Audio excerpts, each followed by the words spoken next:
Back on the road again. It's October 12th, 2025. You're listening to the Super Gamecast, your source for video game and video game industry news. My name's Aaron. I'm joined by Bronson and Duncan. How are y'all doing today? I'm good. Good. We got nothing else to say. All right. Show's over. Sorry, I'm going to go back to playing video games. I'm going to keep routing my RuneScape insanity. Yeah. I'm going to keep looking at the comments of the podcast channel. So do they get you? Are they getting you? Oh, dude. They on the podcast channel, we had a clip where it was a former FTC chair was right about Xbox all along, and people are big mad. We're talking about Xbox, Some people really man. hate Lena Khan. Some people really don't like Lena Khan. Okay. Well, it is probably the best click-through rate we've ever had on a video. Yeah. Whether or not they like her or they dislike her, most people who know about Lena Khan have strong feelings about her one way or the other. Oh yeah. No, they have the thing is they're not really as upset, or like they're a little upset about her for sure, but it's mostly just like Xbox. Well, that's the thing, right? Yeah. It's like just people, and it's not what you would think, where it's like people dogpiling. Like it is legitimately the fact that like these are people who are dedicated Xboxers. Right. Well, in fact, I know quite a few dedicated Xboxers. Are they leaving? Are they done? They're considering leaving. Mm-hmm. They should do it. Which is it's a big step for them. Right.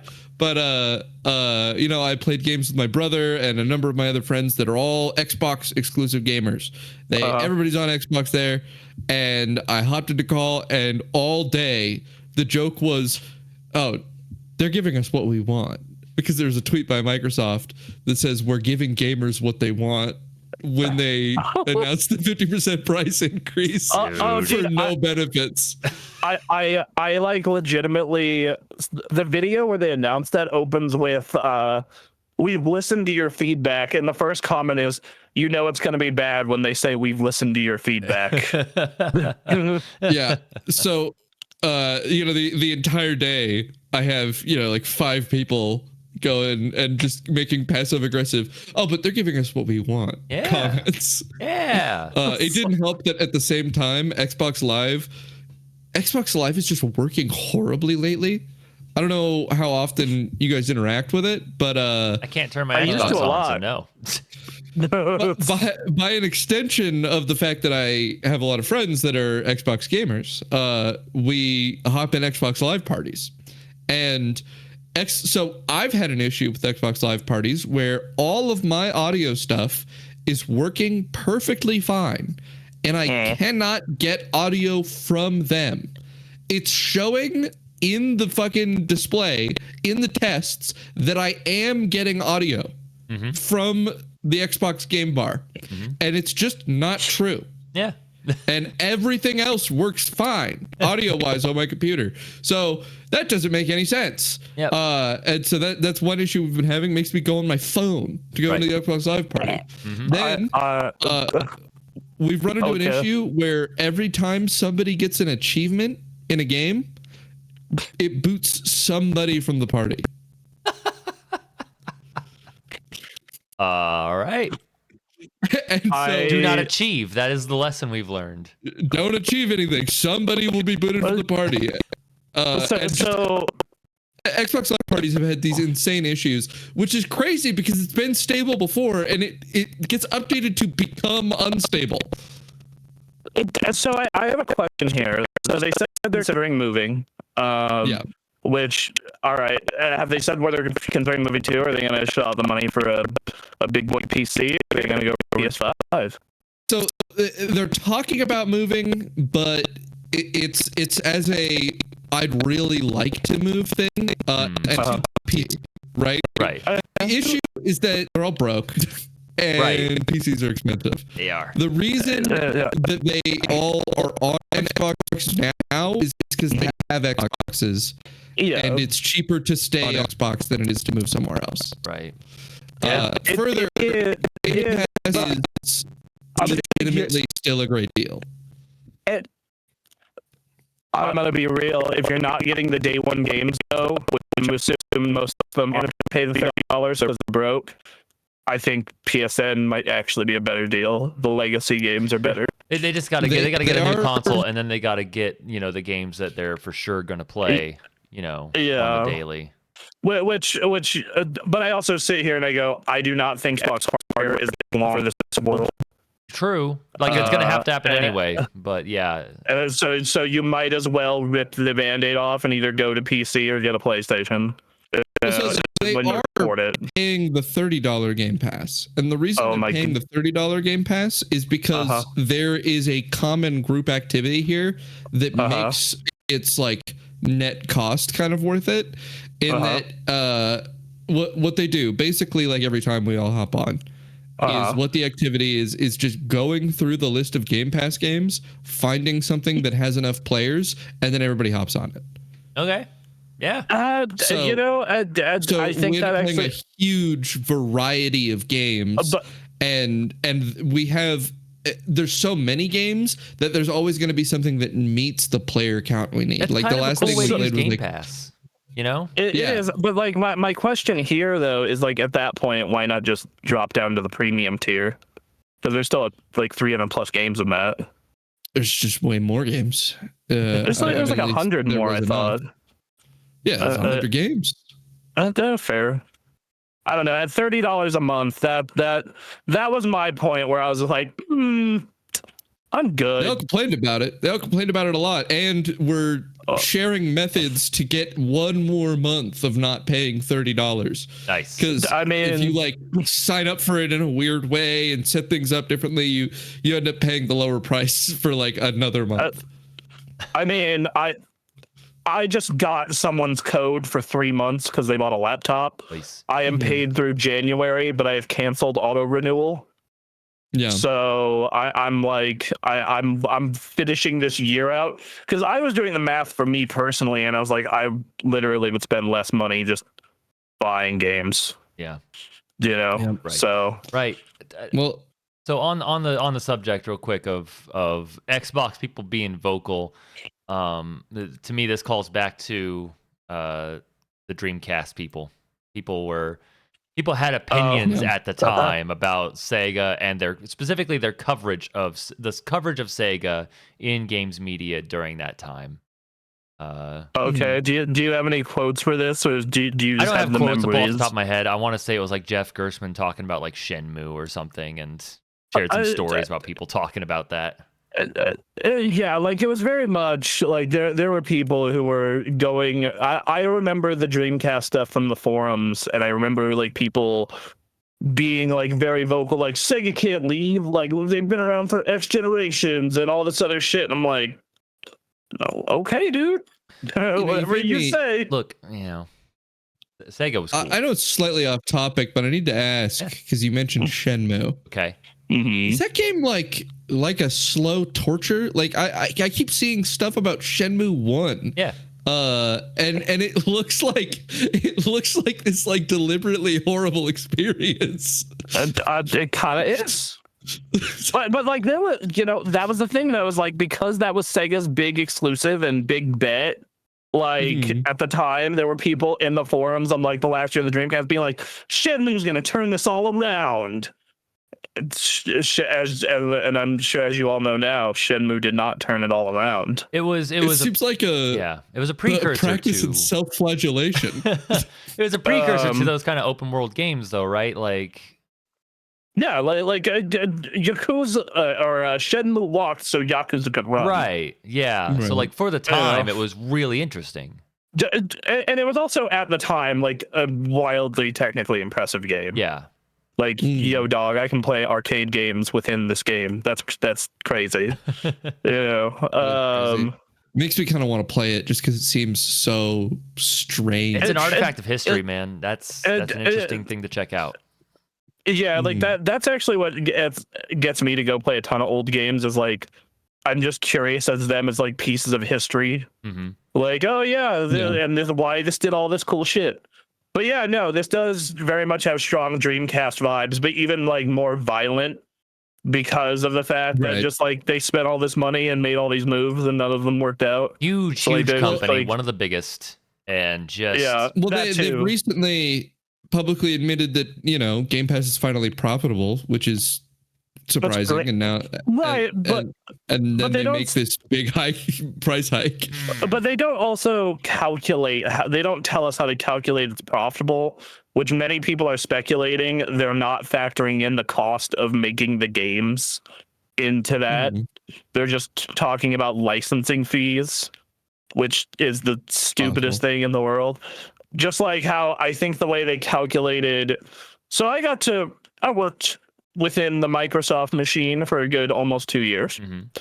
And what I can tell you is they said there was a story last week where they calculated, oh yeah, they lost $300 million in lost Call of Duty sales because on Game Pass last year. I am for sure betting you they did the stupidest thing imaginable, which would be seeing how many people played that game on Game Pass and assumed every one of those would have been a sale, which that would not have been the case. I guarantee you. But that is the stupid math they would do. Yeah. So I don't know, man. Microsoft continues to be. It's going to be in a weird situation for a while. All signs point to it going down the tubes in terms of hardware. Obviously, Microsoft will be fine. Hell, Xbox as like a business will make money as things go on. Oh, if they just become a third-party publisher, shit's going to be great. I think what they're trying to... Sorry, go ahead. Oh, I think they're going to be trying to migrate to being they're going to try and migrate their entire player base to PC. When I look at that new handheld that just is coming out in like 4 days at the time of this posting, I think they are absolutely migrating. They're going to put out like an Xbox that's really just a PC running this new OS. This new gamer OS, and they're going to just try and migrate everyone over to PC so they can just give up on their own fucking hardware. I'm thinking that I should become like a console war era, no brain, stupid defender of Microsoft on this podcast. So Duncan, we've pitched this idea, man. We could do this all the time. we have. We pitched this idea where each of us picks a console and we just fight. And we just fight about it. We go. That's a separate show. Game Pass is just such a great deal, and they're giving gamers what we want. So really, the price increase makes sense because they have to increase the price to be able to create a better service. And so I think that just wait it out and we'll see. It's gonna be worth it. You get access to Fortnite Crew. Everyone plays Fortnite. It's true. Okay, you say that because most of us don't play Fortnite, but I think it's more of a true statement than it is a wrong statement to say everyone plays Fortnite. It is. I played Fortnite last or like in January. I finally decided to go into the Fortnite mines, and what I came out with is this is one of the best designed video games I've ever seen.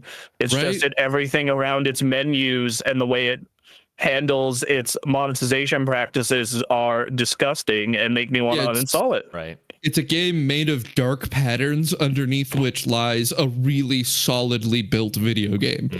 Yeah, and that made me say fuck this. Is like I played like a good 2 weeks of it. I was playing it most nights. I got my chicken dinner, I got my, won it all, and kept playing a little bit after that. And I was like, looking at how long it takes to like finish a battle pass or earn anything of value. And I'm like, this game is totally just here to be a money pit. Yeah. That's the whole point of this thing's existence. I get exclusively attracted to that game by the prospect of really, really funny interactions with characters that should not be next to each other. Yes. What got me to try it was they added that Rock Band clone to it. And I went in and I checked it out and was like, this is a really good Rock Band clone because they have the Rock Band guys working on this, but I would rather just have a new Rock Band. You can use the Rock Band controller on it. You can. Yeah, you can. It's Rock don't. Band in there. They don't. They just don't have drums. That's the bummer. And also, I don't think the character UI stuff is nearly as good. But Yeah, but you can be what it is. Hatsune Miku dancing with Vegeta.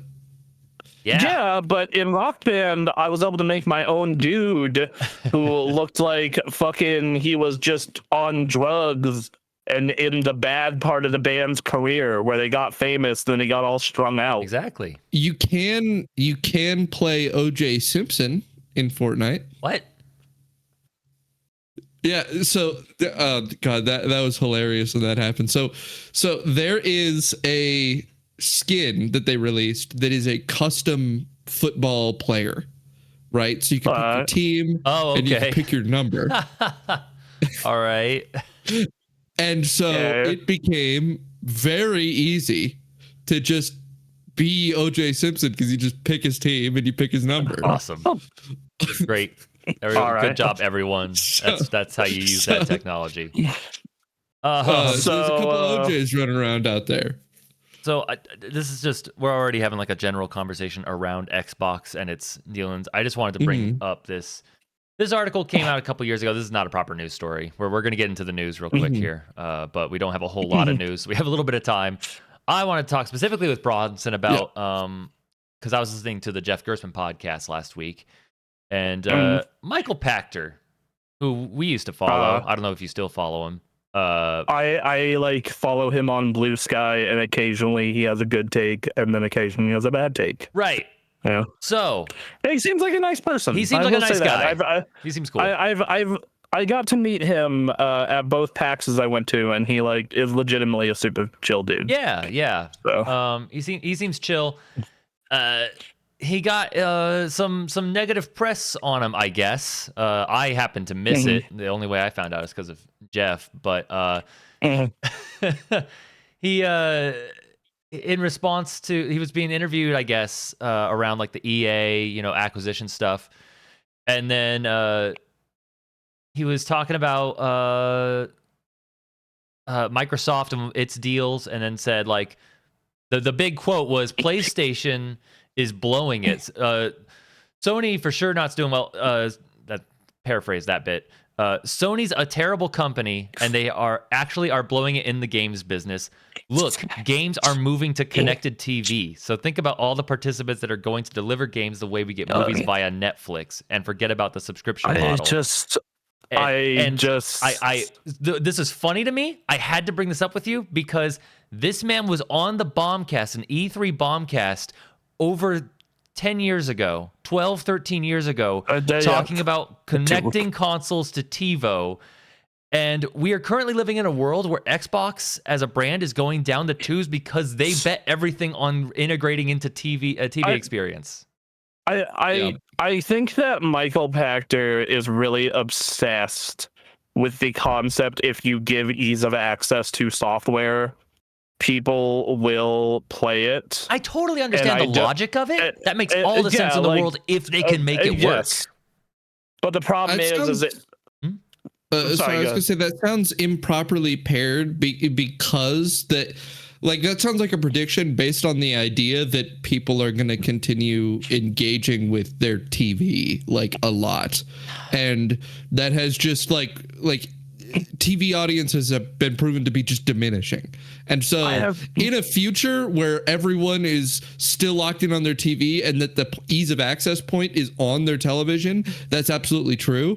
But the ease of access point moved to the phone. And then video games also did move to the phone. There's a whole market centered around only ease of access software on phones. We're going to get to that story in a second here. The thing is, though, is I think he is also saying anything that is a screen that can stream, not just smart TVs, is probably the point he's getting at. Which and again, even then, that's anything. Now, what I think is happening in reality, and speaking of shit that was like 10, 15 years ago, I remember being on podcast 10 years ago, 15 years ago, whatever it was, talking about On Live and being like, Yes, yeah, if you can get OnLive. the, and like fucking sitting here and going, hey, this is a cool idea, I guess, but you're not going to get it to work because of lag. I guess if internet gets way better, and hey, what? Internet got way better, like way better. mean, yeah, I don't know what that is, so it doesn't bode well for its performance. Okay, so what OnLive was, it was the first one of these services that says, hey, pay us money and you can stream all these video games. Oh yeah, yeah. Like the what was Amazon's failed version of this? I know Google's was Stadia. And then Google Stadia. It's the Google Stadia. The Amazon. what was the Amazon one? It was like moon related. Luna. No, it was Luna. Yeah. Luna, yeah. No, yeah, and what it is, when you order OnLive, you got this little fucking tiny box, like this big, like the size of a PlayStation TV. Yeah. Okay. Like it, or like a controller, and then it came with a controller that looks like a bootleg Xbox controller. With like media buttons on the bottom, which was weird. And then you paid a set amount every month, and you got access to a bunch of games. It worked on Windows XP, Vista 7 Windows, and you would just stream video games, and it works about as well as you would expect. And then they failed, they went bye-bye, and then they sold all their shit to Sony. Right. They 2014 they hired a new CEO, and then in 2015 they sold most of their assets to Sony and shut down. What was the name of that again? OnLive. OnLive, that's right. You saying OnLive awakens the word Ouya to me. Oh yeah, that was a different thing. The Ouya. But yeah. All right. That was a weird man. They were trying some stuff. 2008 to like 2014 video game venture capitalist bets were like kind of awesome. It was fun, not a lot of wins, but it was fun. Didn't the Ouya just turn out to end up as a just a ROM console, just like a old emulator console at the end of the day? So it was like the Ouya was a kickstarted console that kind of was bad. It was not very powerful. It was hard to make. It ran Android OS, and then everyone realized it sucks and had the most uncomfortable controller ever, and it just became a ROM device. But it had the spiritual successor to a Banjo-Kazooie game. It also had Towerfall Ascension, which was a dope game. That was a big game for it at the time. Yeah. Yeah, a lot of people talking about Towerfall. I don't know, man. Like, I think TV as like a traditional service, for referring to cable and stuff, like, yeah, hardly anyone's doing that. You're getting for sports and stuff, and even that's moving more online. But like, TVs are pretty cheap to get big. If you're playing your video games on that through a console, you're still turning it on somehow. I think this idea of getting the kind of computing you need in a computer to run these games, this also seems to suggest, and I think he has a quote here saying like, yeah, cloud gaming. And it's like, y'all, they have not figured it out yet. Like they can't get it there. Okay, yeah, I'm going to start this script soon, because this is like the fucking 7th time in 2 weeks I've talked about this, of just like, stop trying to make cloud gaming happen. I'm fine if someone is in a closet somewhere working away at it to solve the problems to make it work. I don't mind that. Yes, that is fine. I am saying like stop trying to sell it. Yeah. Because I need to give you the contact info of my iPad gamer friend who only cloud games. So I want to interview him. I want to interview him. You should if you do this video, you should interview them. I want to hear. Because I want to be like, and okay, so an iPad does mitigate one of the biggest problems in the sense that it like you're not going to notice artifacting as much, and you're not going to notice some of the other issues in regards to quality as much as the visuals. Because smaller screen helps with that. It's like when you play games at 720p on a Steam Deck, you don't notice as much because it's a tiny screen. Yeah. The other issue though is latency, like, dude, like, what? You know, he says I've asked him about it. He says he doesn't have latency problems. What does he play? He swears up and down. He's playing Silksong. What? He's playing like really fucking what? hard games. Dude, I just think he's one of those people that doesn't feel the input delay. I have to see, 'cause, I tried playing Skate through Cloud, and I just like out of all of us playing Silksong at the time, he was doing the best. Right. He was outperforming everybody else. So he's either like fucking mind locked merged with the input delay and it's like invisible to him now, or it just actually isn't a problem. It's one of those two. I think it's the first one, because so we ran I do this about once a year out of curiosity, though now with me not having Game Pass Ultimate, that's probably gonna slow down a lot. But it's like I am on a wired 1,000 up, 1,000 down connection. I am like literally in the best possible situation to try cloud gaming. And every time there is input lag, every time there is bad artifacting, every time there are these issues. It has gotten better. Like when I first started trying that in like 2016, it was the biggest piece of garbage you'd ever seen. And like now it's like, it technically works is the best way I can describe it. Like I was able to make progress in Cameo and like be like, yeah, it's definitely uglier and you notice the delay, but it's playable.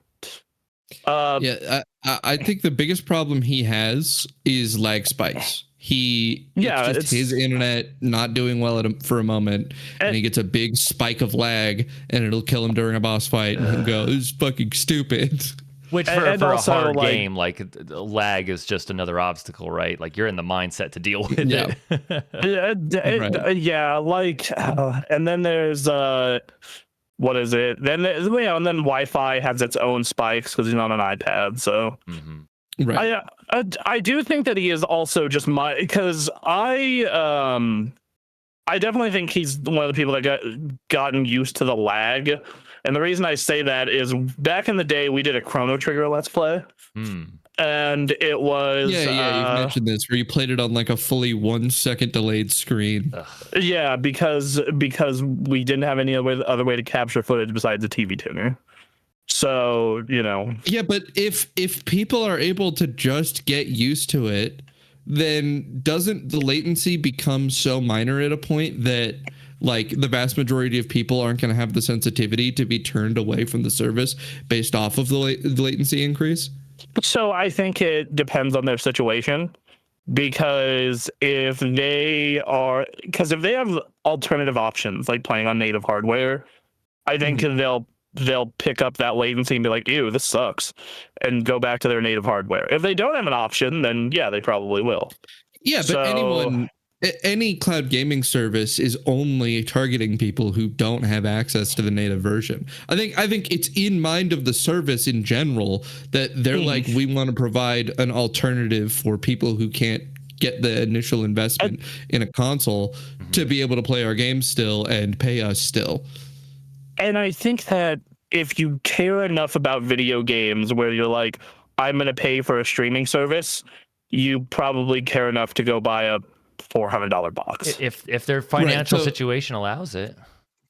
I mean, and that's what true. The specific friend's situation is that he's a college student, and so that's expensive, and so he sold his consoles back when he moved away, and then has never had the exact capital to go get another console. And he's got an iPad. And you know what? That's fine. And here's the thing: is like when I was in college, it was literally my last year of college, the PS4 came out, and I was not making good money at the time. I didn't make good money after, but and what I did is I knew the PS4 was coming out. It had a date, and I put money down on it and just put the money away every month, and $30, $40, just a little bit each month, every check, just $20, $30. And by the time it launched, I just went and picked it up. So I guess it just kind of depends on how much you care about the latency versus the native experience at that point. I think that the big problem that video games has with cloud gaming is not a problem of technology. I think it's a problem of market size.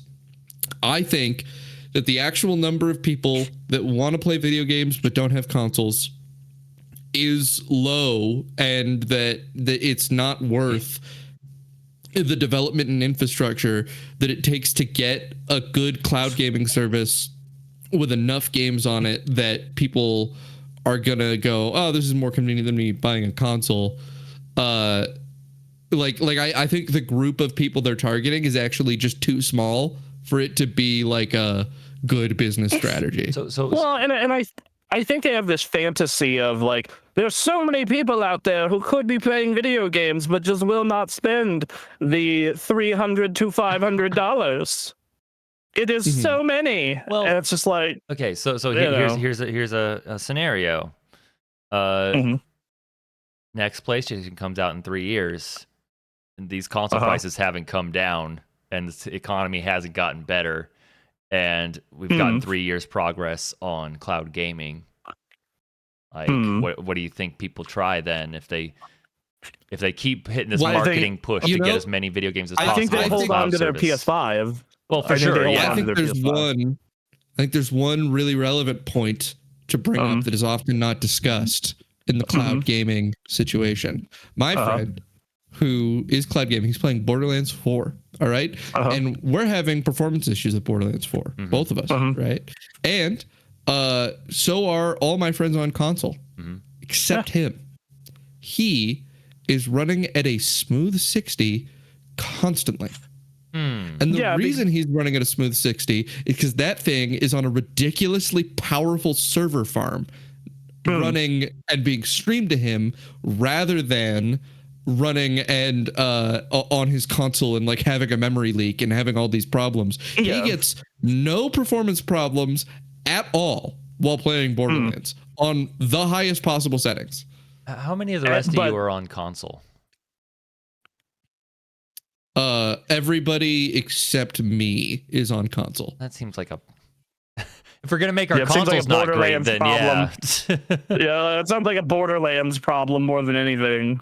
Well, I think that what the relevant part of this is not that it's just a Borderlands problem, because it is in this case just a Borderlands problem. I think that it is a solution for for console sellers, that they could just have like they could offload into these much larger things, harder to perform games. You know, your console needs to have really high specs to run a lot of modern games successfully, and we're kind of running out of runway when it comes to technological developments to make your console more powerful. And a solution to that is offloading a lot of the processing to big farms, like big server farms that can handle the load of these super high fidelity games. This is something already being done in like I think the most recent Call of Duty had a system where it's online only on account of the fact that some of the texture processing is being offloaded to a server farm. And I think that is fine to a degree. I think you still run into the problems that I discussed of just like, you're going to have input lag. You're going to have potentially other issues that come with that. And I don't think fidelity is advanced enough, currently at least, to justify not be doing, just stay on your PS5, guys. It's okay. Well, like PS6 is going to come out. We talked about it. We're going to talk about that later in the show. And I'm like, yeah, dog, too bad there's nothing that's going to take full advantage of it for like 2 to 3 years. Yeah, but what I'm saying is that you find yourself in a situation where the new console comes out, it's really expensive, but it could run games at 4K 60, right? Yes. Say they announce like an $1,100 Xbox, but it's fucking a beast. You don't want to upgrade your Xbox because you don't have $1,100. But say you also kind of care about games being high fidelity, there comes this overlap. Again, I'm not saying this is a major part of the market. This doesn't make the I was going to say the fact that we have had to put so many qualifiers on this tells me that this is a terrible fucking idea. You start to have this part of the market that is people who are on their Series X still, but go, it'd be nice to play at 4K 60, and they don't really care about the input delay. They don't feel it, right? They're not sensitive enough to it. It becomes all of a sudden a good deal, and one that they already have access to because they have Game Pass, right? Game Pass just comes with this service. They can just decide to stream it instead on the console they already have, and they're getting the performance of the console they don't have. So I guess my thought process is here is that's kind of what a lot of people were doing with the Xbox One streaming certain games, and they still do. But I also feel that the audience who cares that much about fidelity, but also won't find a way to scrape together the money to get whatever the next high-end thing is probably very narrow. Like that's the incredibly narrow. It's not going to make the business at all. I remember it's just, an interesting point to bring up that that's kind of an overlap that does exist. This is a weird thing that is an advantage the service has. I think that there is this fantasy that though these executives who are really into this cloud gaming thing are telling themselves of like the $1,000 computer, the $500 box is the hurdle to everyone playing games like movies. I mean, there's a guy in an office somewhere convinced. He's looking at a graph of mobile players per year, and he is convinced that the only thing keeping them off of an Xbox is the $500 they have to spend on a Xbox box. More than anyone, I think that's true. Like, and he thinks if only I can put the game on their phone, our game is better, they'll play that instead. If there's someone who has the resources and the manpower to try and solve this problem that everyone else has failed at, it would be Microsoft. So, but it's also just not true. It's also they won't play your game instead. The mobile gamers are playing different games for different reasons. Exactly right. Yeah, like my mom is a mobile gamer. Mm-hmm. She is playing Candy Crush and Jetpack Joyride and Pac-Man. Yep. And you're not going to convince her to boot up Diablo. It's not going to work if Diablo 3 or Diablo 4 is on phones. She's not going to go, I think this is a better game than Candy Crush. I think I'm going to play Well, Diablo it doesn't help 4 that, instead. even with like a phone, like I've tried to play like Zenless Zone Zero on my phone, and it's just like, I don't like this experience. I feel like the screen is too small. My thumbs are going over this, and like after I played this on bigger screens, it's just better. No, I'm not into it. The only thing I really enjoy playing on my phone is like card games, like Hearthstone and Tekken and games shit that like that. adapt well to that control scheme. So like if you want to get in the mobile game market, like go for it, but you have to make games that are for that experience. You can't just transfer a console experience over. Yeah, I'm telling you that the big the dream of the cloud game has always been a fucking executive in a room looking at the number of mobile players in China and going, "Fuck, I want that. Give me that." Just guy with a cigar. Just we gotta get these Chinese mobile players. We gotta get them. The cloud gaming is a technical issue that is yet to be fully solved, and I hope they do, because then all the stuff that Michael Pachter's saying stuff would be true. Like there just hasn't been any evidence that it's going to happen. And then for mobile stuff, it's just design mobile games. That's what you do. I mean, I'd say if the latency issue disappears, if the technical problems that currently exist, if latency and fidelity disappear, then I could see myself using cloud gaming services to be like, all right, well, I'm going to run this thing better, and I'm going to there's no reason not to. At that point, like, why wouldn't you cloud stream the game if it runs better and looks good and plays the same?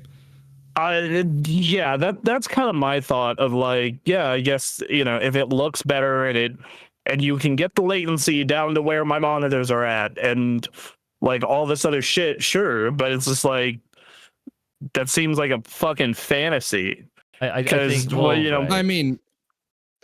I mean, technologically speaking, it's probably possible. It's probably possible to do. It's probably not, you know, bounded by a law of physics that it must be latent in some fashion. It may be expensive, it may be impractical, but you know, they can only really figure that out if they just continue to research the subject. Right. And the thing here though is like, you know, once again, we've tried this test on the best possible cases, and at least currently there's still delay, there's still lag. Microsoft, when you look at their tiers for Game Pass, the ultimate tier doesn't even stream at 4K. It streams at 1440p.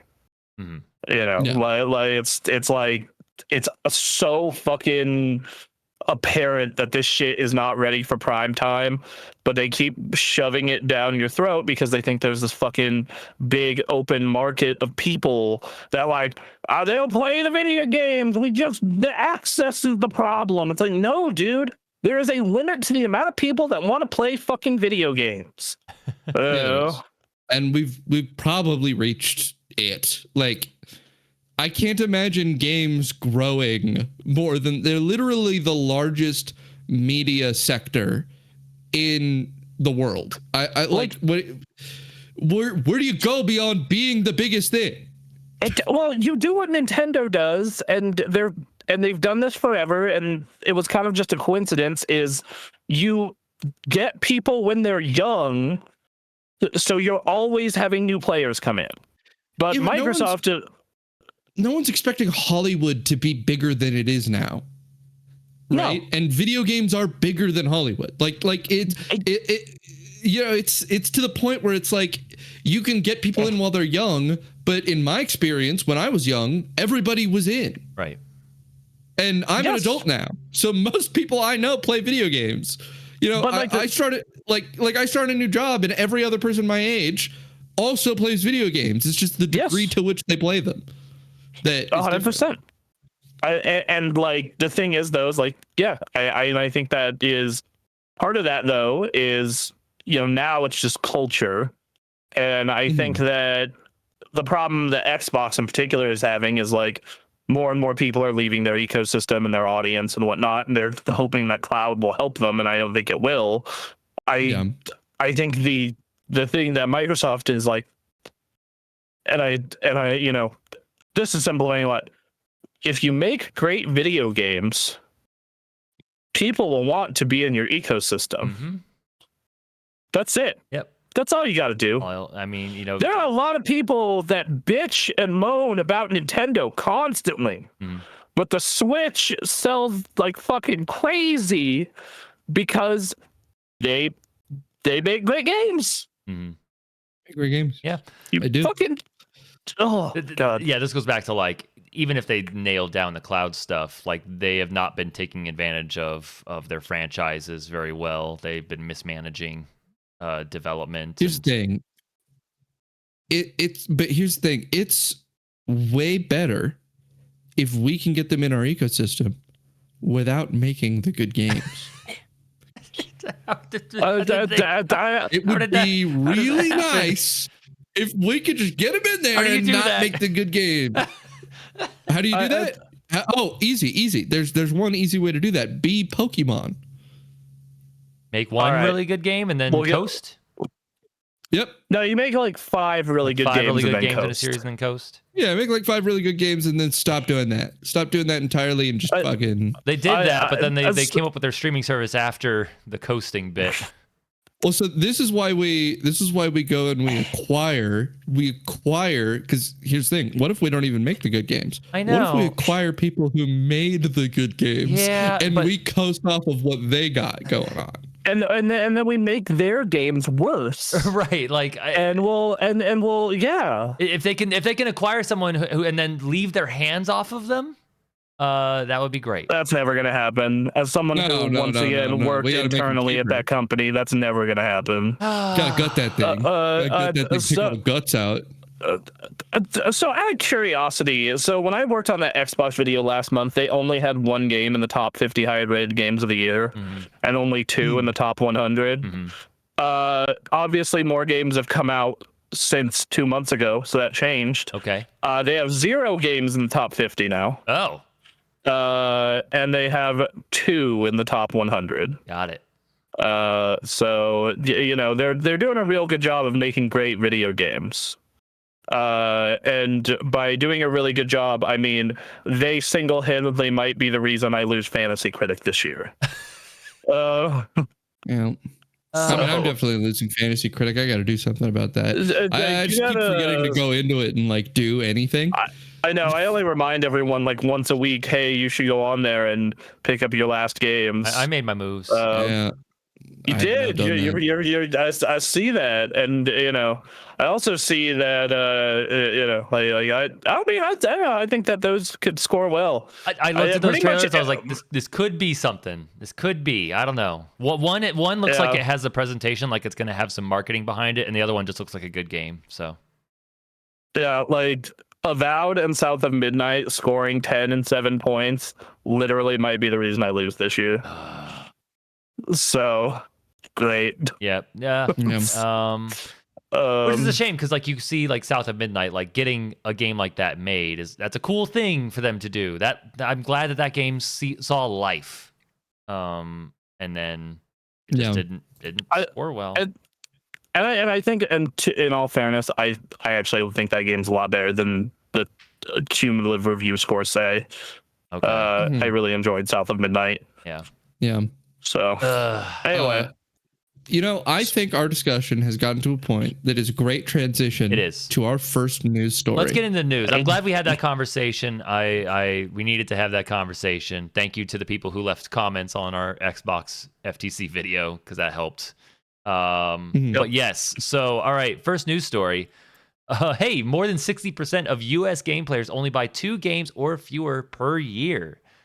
Yeah. Only 4% buy more than 1 game a month.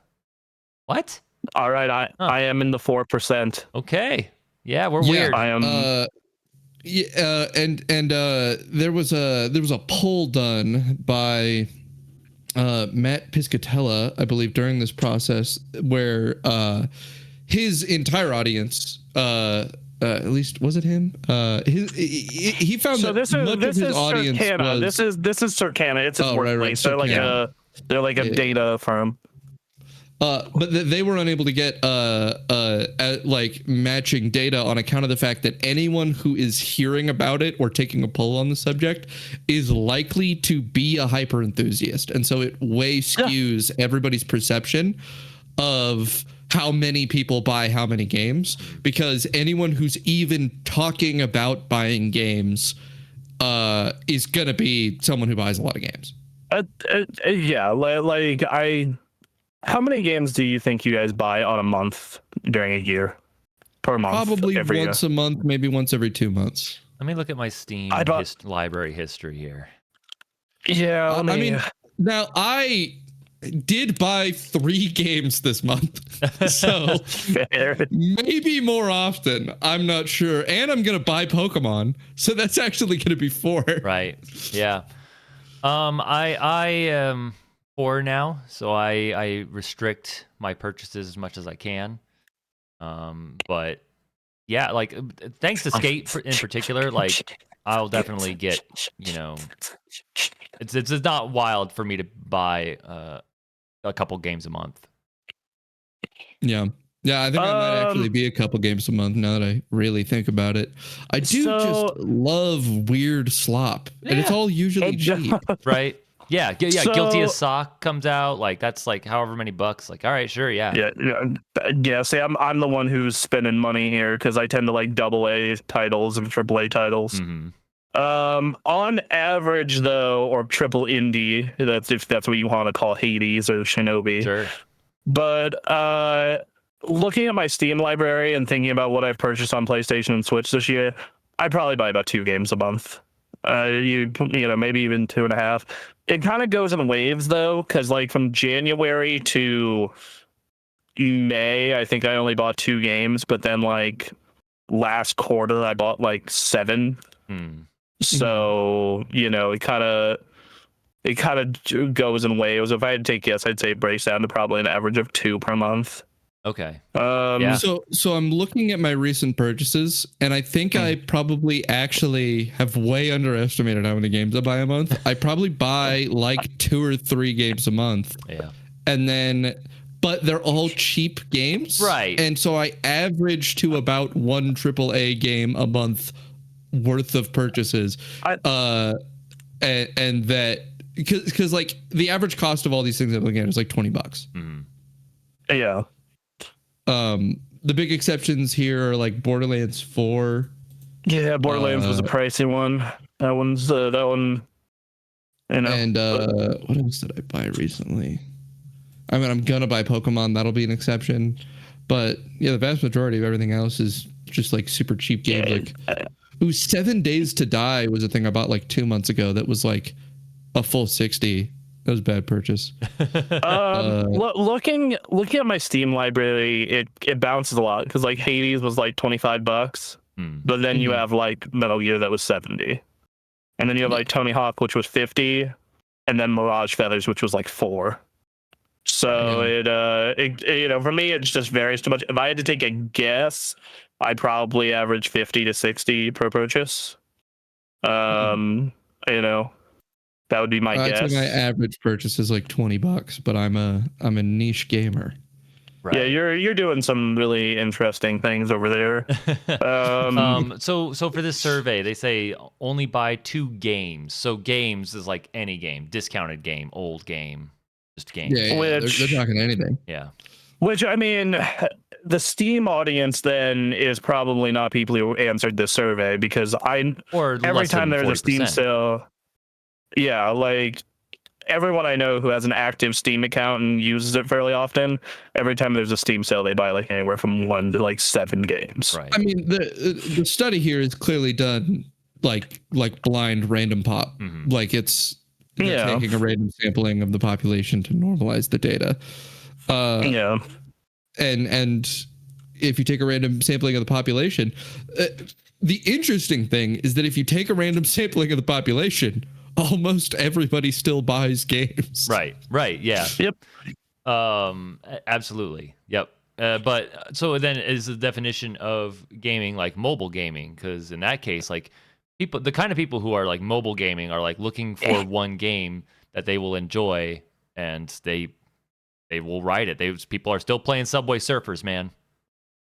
Well, I think an important statistic they bring up here is that in another report by ComScore last year, they found that 82% of American video game players have made in-game purchases in the past 12 months.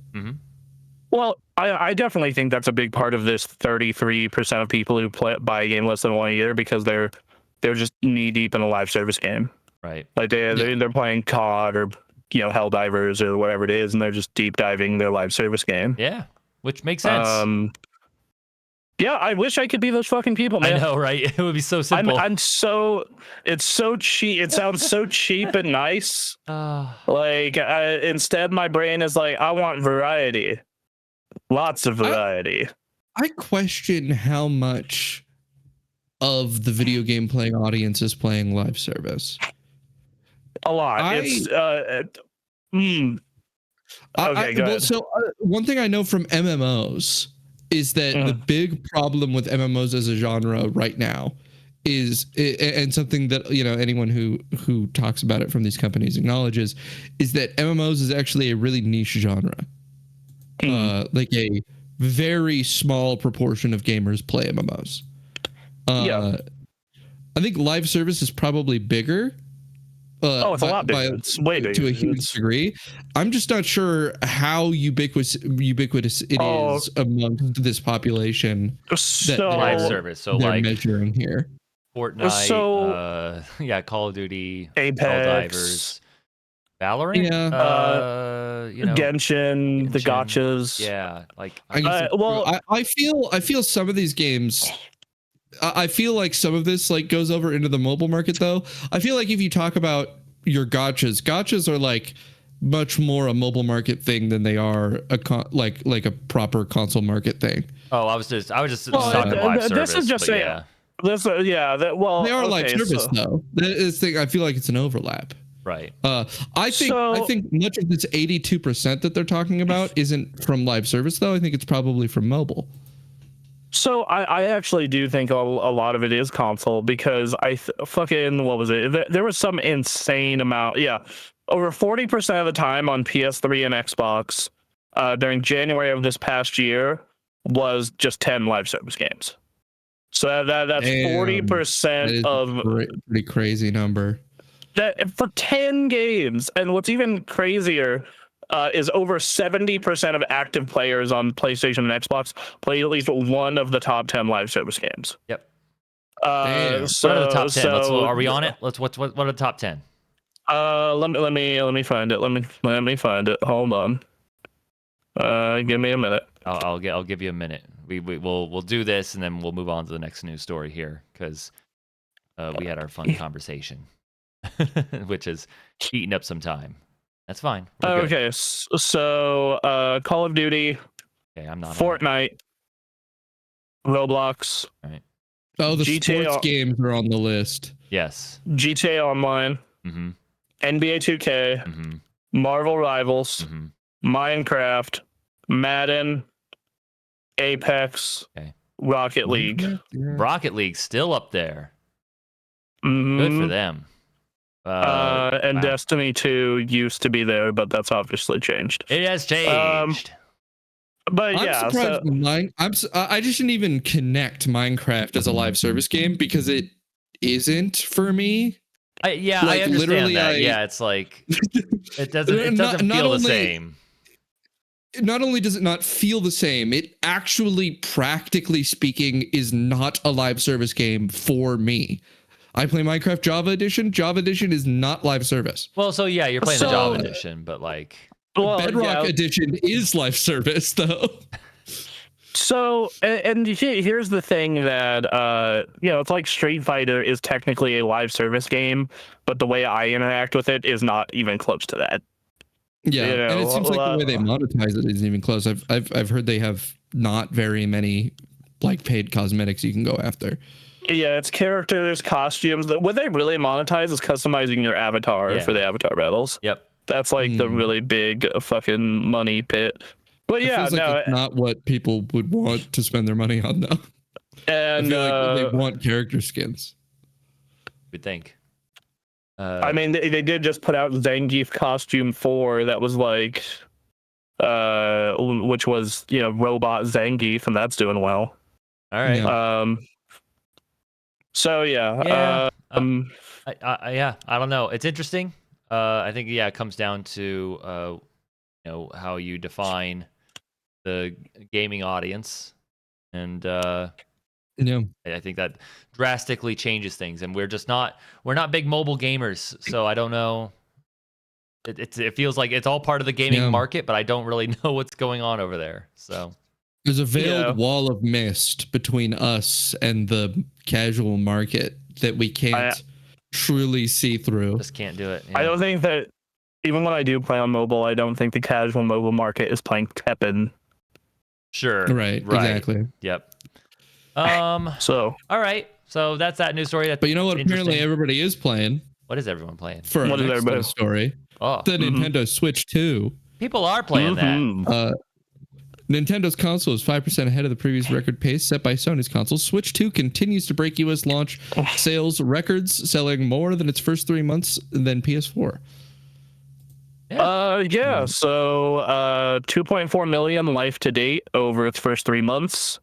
That's incredibly impressive. And Sony's 2.2 million for the PS4. Yep. And one thing to note here is there has been a overall increase on hardware spending in the US by 32%, though considering every other platform was down double-digit percentages, that is mostly because of the Switch 2. And then they have also stated here that outside of the US and Japan, it broke the first month sales record held by the PS2, and it is doing not as great in the UK, but still really good. It's the fastest selling Nintendo console in UK history, but fourth overall, behind PS5 and PS4 and Series X. It's still good. It's doing good basically everywhere. Yeah, Nintendo has largely not given a crap about the UK. It's a big part of why like the Sega Master System was big in the UK, and why like Sony really has a strong foothold there for whatever reason. Just Nintendo just does not do well in the UK historically, or as well, I should say. They're still popular, but not as popular. But yeah, so I think that to me this is part of I was saying earlier that I don't think that there's a lot of room for video games to grow into a new market. I think they've kind of saturated the culture, and I think that Nintendo is doing the only thing anyone can do, and that's eating more of the market than they had before. Yeah, they're taking a larger slice of the pie. I also think that they're trying to get people who aren't always necessarily into games. I think stuff like their theme park, their movies, they're trying to convert the non-gamer into possibly exploring games. I think they are getting the only new people you can get, which are kids, to play games. Yep. I think that it certainly helps that they keep making really goddamn good video games for some reason. Shocker. Yeah. It's almost like and they're in this great position where the good video games they make are really fun for adults to play and very approachable for kids to play. Yep. That they like I was playing Donkey Kong Bonanza, and that game, if you're a kid, you'll probably be able to follow it no problem. If you're an adult, you will have a hell of a time 100%ing it. And then now that the Switch 2 is out, they're back to getting big third parties again. So Final Fantasy Tactics just came out on it. They're going to be getting a couple other big name releases later this year as well. That's funny. What? I accidentally turned on the AI on my camera. I turned my head because there's a noise, and the camera is like, "What's going on? Jesus Christ!" Going on over there? I don't know how to turn it off. All right. Well. But yeah, Nintendo is very, they know how to play the long game, because that's what they've always done. They play the long game, and it seems to be working out. I know that it feels like every week I hear some controversy about the Switch 2 or Nintendo, but money printers go brr because it's currently on pace to be the best-selling console of all time. I have not touched that Switch 2 like almost at all since we last played Mario Kart. I did not touch it much once I wrapped up Link's Awakening and 100% of Mario Kart. And then I have been playing it basically nonstop this past week and a half because of Donkey Kong. And and if you guys end up telling me that Pokemon is a good game and other people back it up, I will probably look into getting Pokemon. I need to warn you that I am like blind to the quality of a Pokemon game. Okay. Like I can try like Scarlet Violet, right? I can like turn off my goggles to the best of my ability and be like, yeah, probably not a great game. I love Scarlet Violet. I actually do. I love all the new approach to progression and the sort of the like, oh, you could go here, you could go here. I like the open world. It ran like dog shit and crashed constantly, and had a bunch of other problems. All right, I did. Never mind. Easy to please by Pokemon. I'll just talk to you, Aaron. That's fine. Yeah, I'm hoping know. to get it through GameFly. I don't know how successful I'm going to be at it because I can't afford to get Pokemon. So I may break down day of and just put on my credit card. And it's like I'm going to get overtime in December. I'll be fine. Yeah, it's this thing where like. Because I've been looking at this, but also I saw that new Digimon RPG that came out. I'm like, this looks way better. I heard that game looks really good. Way better. Yeah. Yep. No, I wouldn't blame you. No. Pokemon was already a lock purchase for me, but the thing that made it really easy was that I got a $100 gift card from my work. For GameStop. Well, there you go. All right, thanks, guys. That's cool. I guess I'll get Pokemon. Yeah. The thing that nearly convinced me to play it was Mega Halucha. He looks cool. I'm a sucker for luchadors, dude. Yeah. I am such a sucker for luchadors.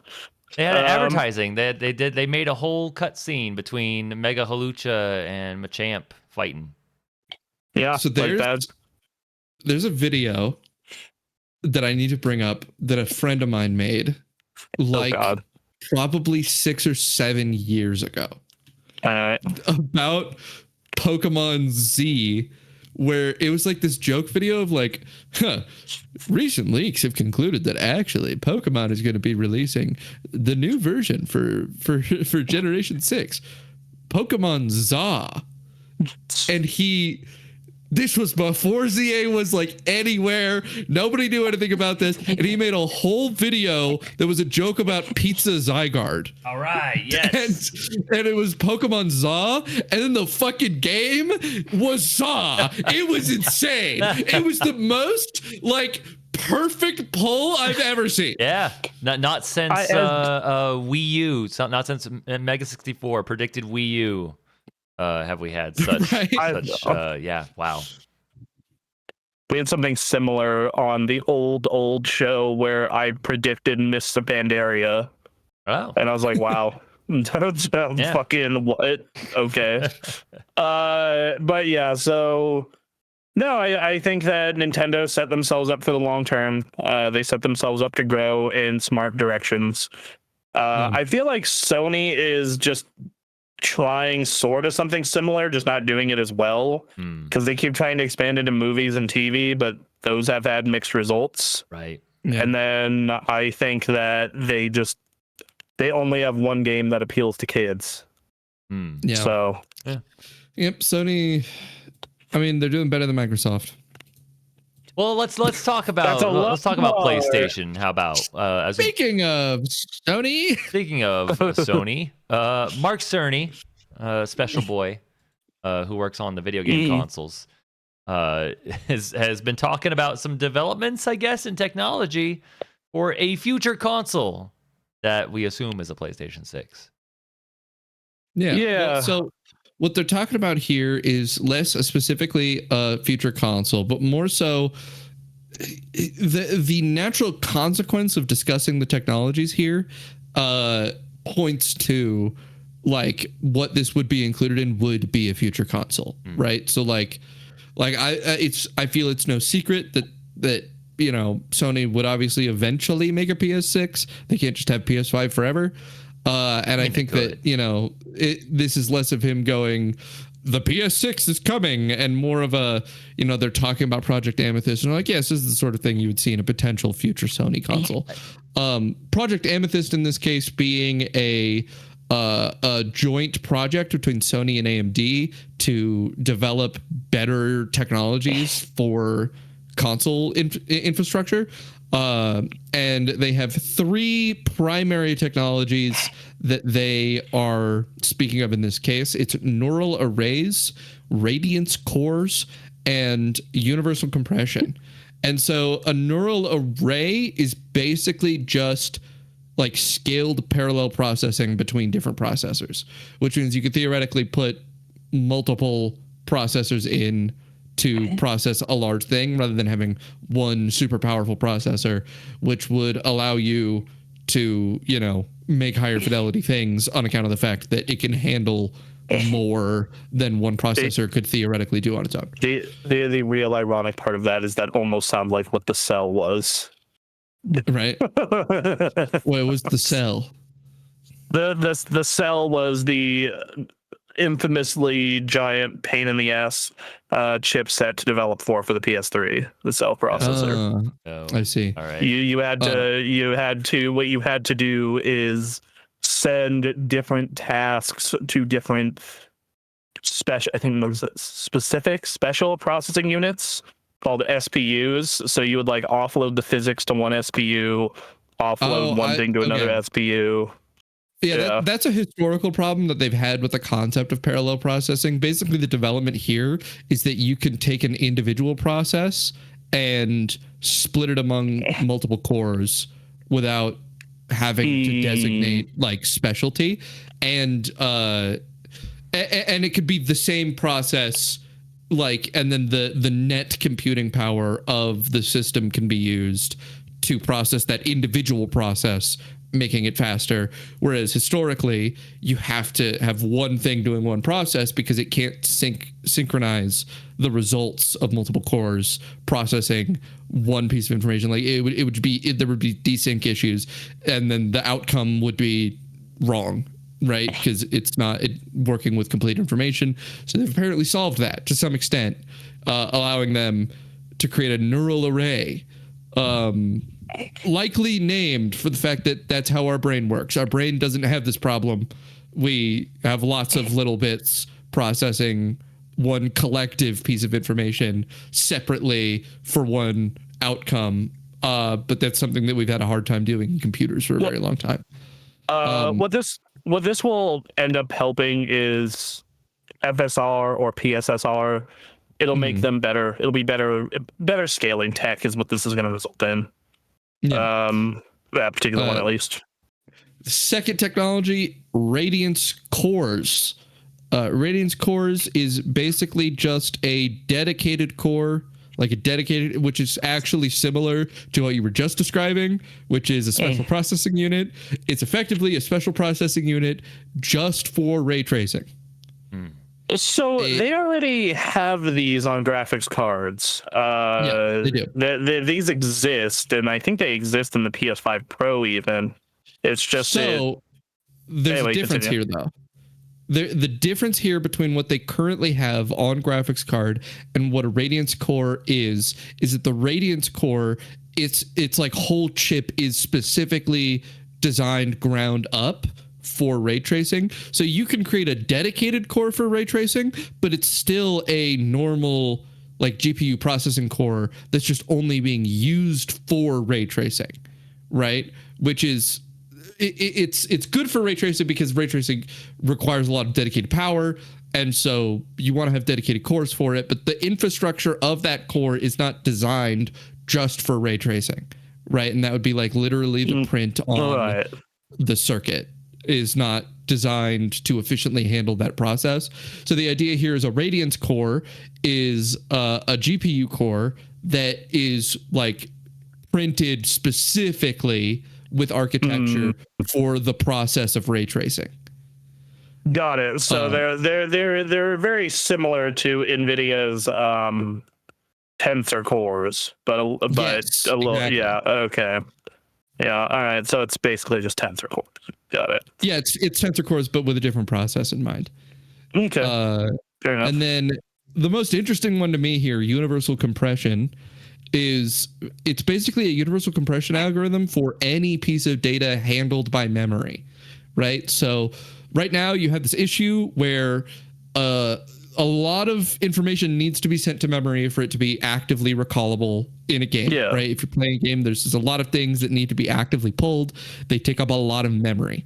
And a lot of those things can't be compressed because they need, if they can, to be recalled at their current fidelity, they need to be like maintained at losslessly. So, you just end up really stuffing up your memory. And so you've got a memory bottleneck where you've got all this stuff and all your processing power can handle it, but your memory can't handle it and so you can't get full utilization of a piece of hardware on account of the fact that it's bottlenecked by other factors of that hardware that they can't really improve enough to deal with the issue. Universal compression just kind of fundamentally fixes that by creating a compression algorithm that can be applied to those things losslessly, which would be really cool. You could put a lot of assets in a place. I I do want to say to everybody listening to this who's like, this may be a first time rodeo seeing this kind of tech video announcement thing. Yeah. I want to put a very qualifier on all this. If it works the way it's supposed to. Right. Yeah. That is a very big qualifier here. They'll probably do a great job. Some of a lot of it might not live up to the promise. I hope it's true. I hope it's right. Like that, because that would be incredibly specifically the universal compression. Because right now, VRAM on PC and even console is a huge issue. Like Battlefield 6 at 14. So I'm playing Battlefield 6 recently. It's one of those games that has a how much memory are these settings going to use?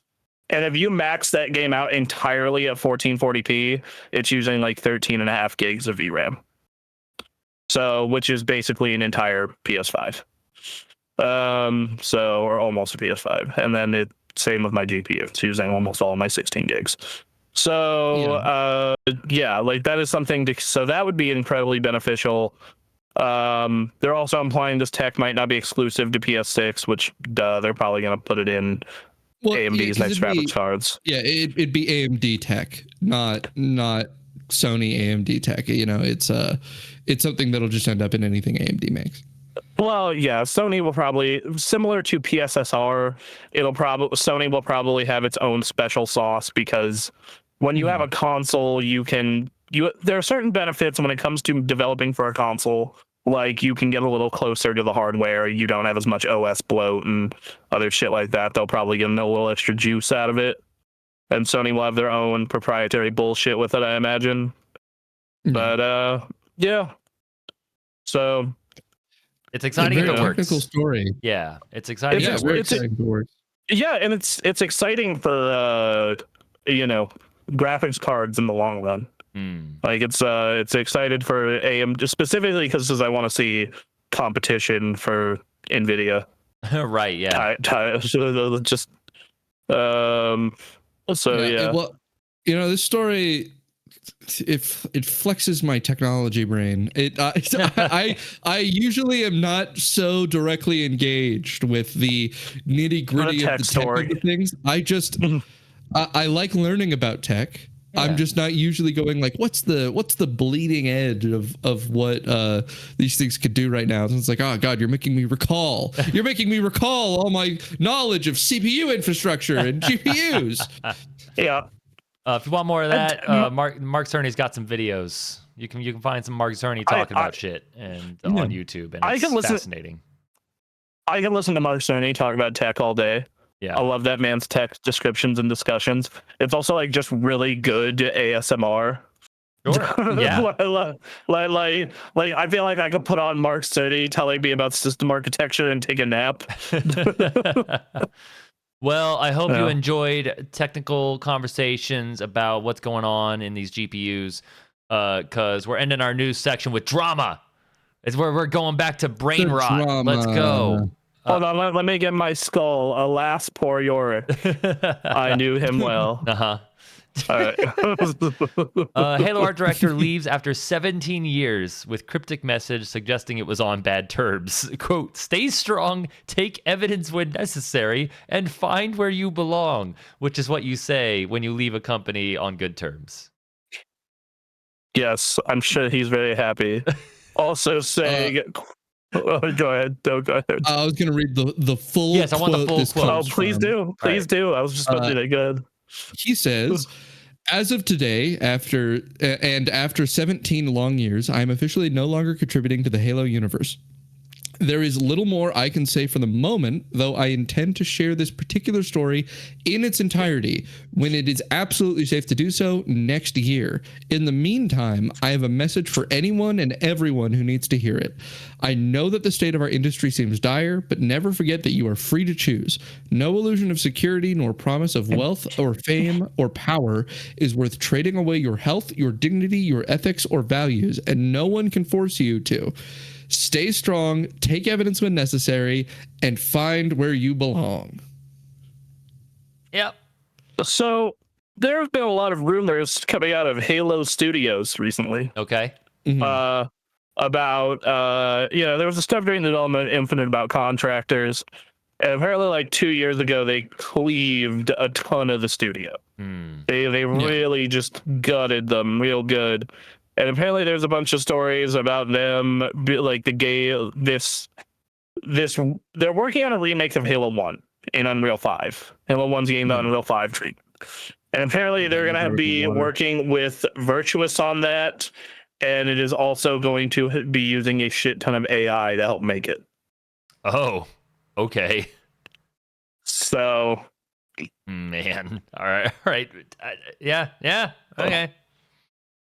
Yep. I mean, Microsoft does love Copilot. They really, really, really, really, really want everyone to be using Copilot. It makes complete sense to me that they're going to be like, "Hey, put more AI stuff in that game you're making. Get more AI in I there. mean, it's like a lot of these companies. We're spending a lot of money on this AI. You need to use it more. It's all in the effort to replace these workers. It's time to start seeing if we can do that. Yes, get rid of the Flash. Which, yes. The position that Xbox is in right now, at least as a game maker, is like not going well. This is not boding well in that regard either. So why not?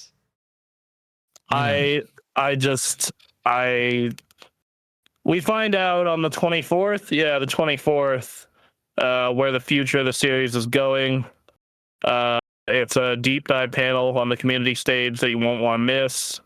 They announced the rebranding. I'm working on multiple Halo games developed in Unreal 5. All right. They're probably gonna watch. Working on a Halo. I mean, I don't know what number you put after Infinity. I guess Infinity plus one, clearly. 2. Infinity plus 1. Yeah. More Infinite. I was just about to say more Infinite.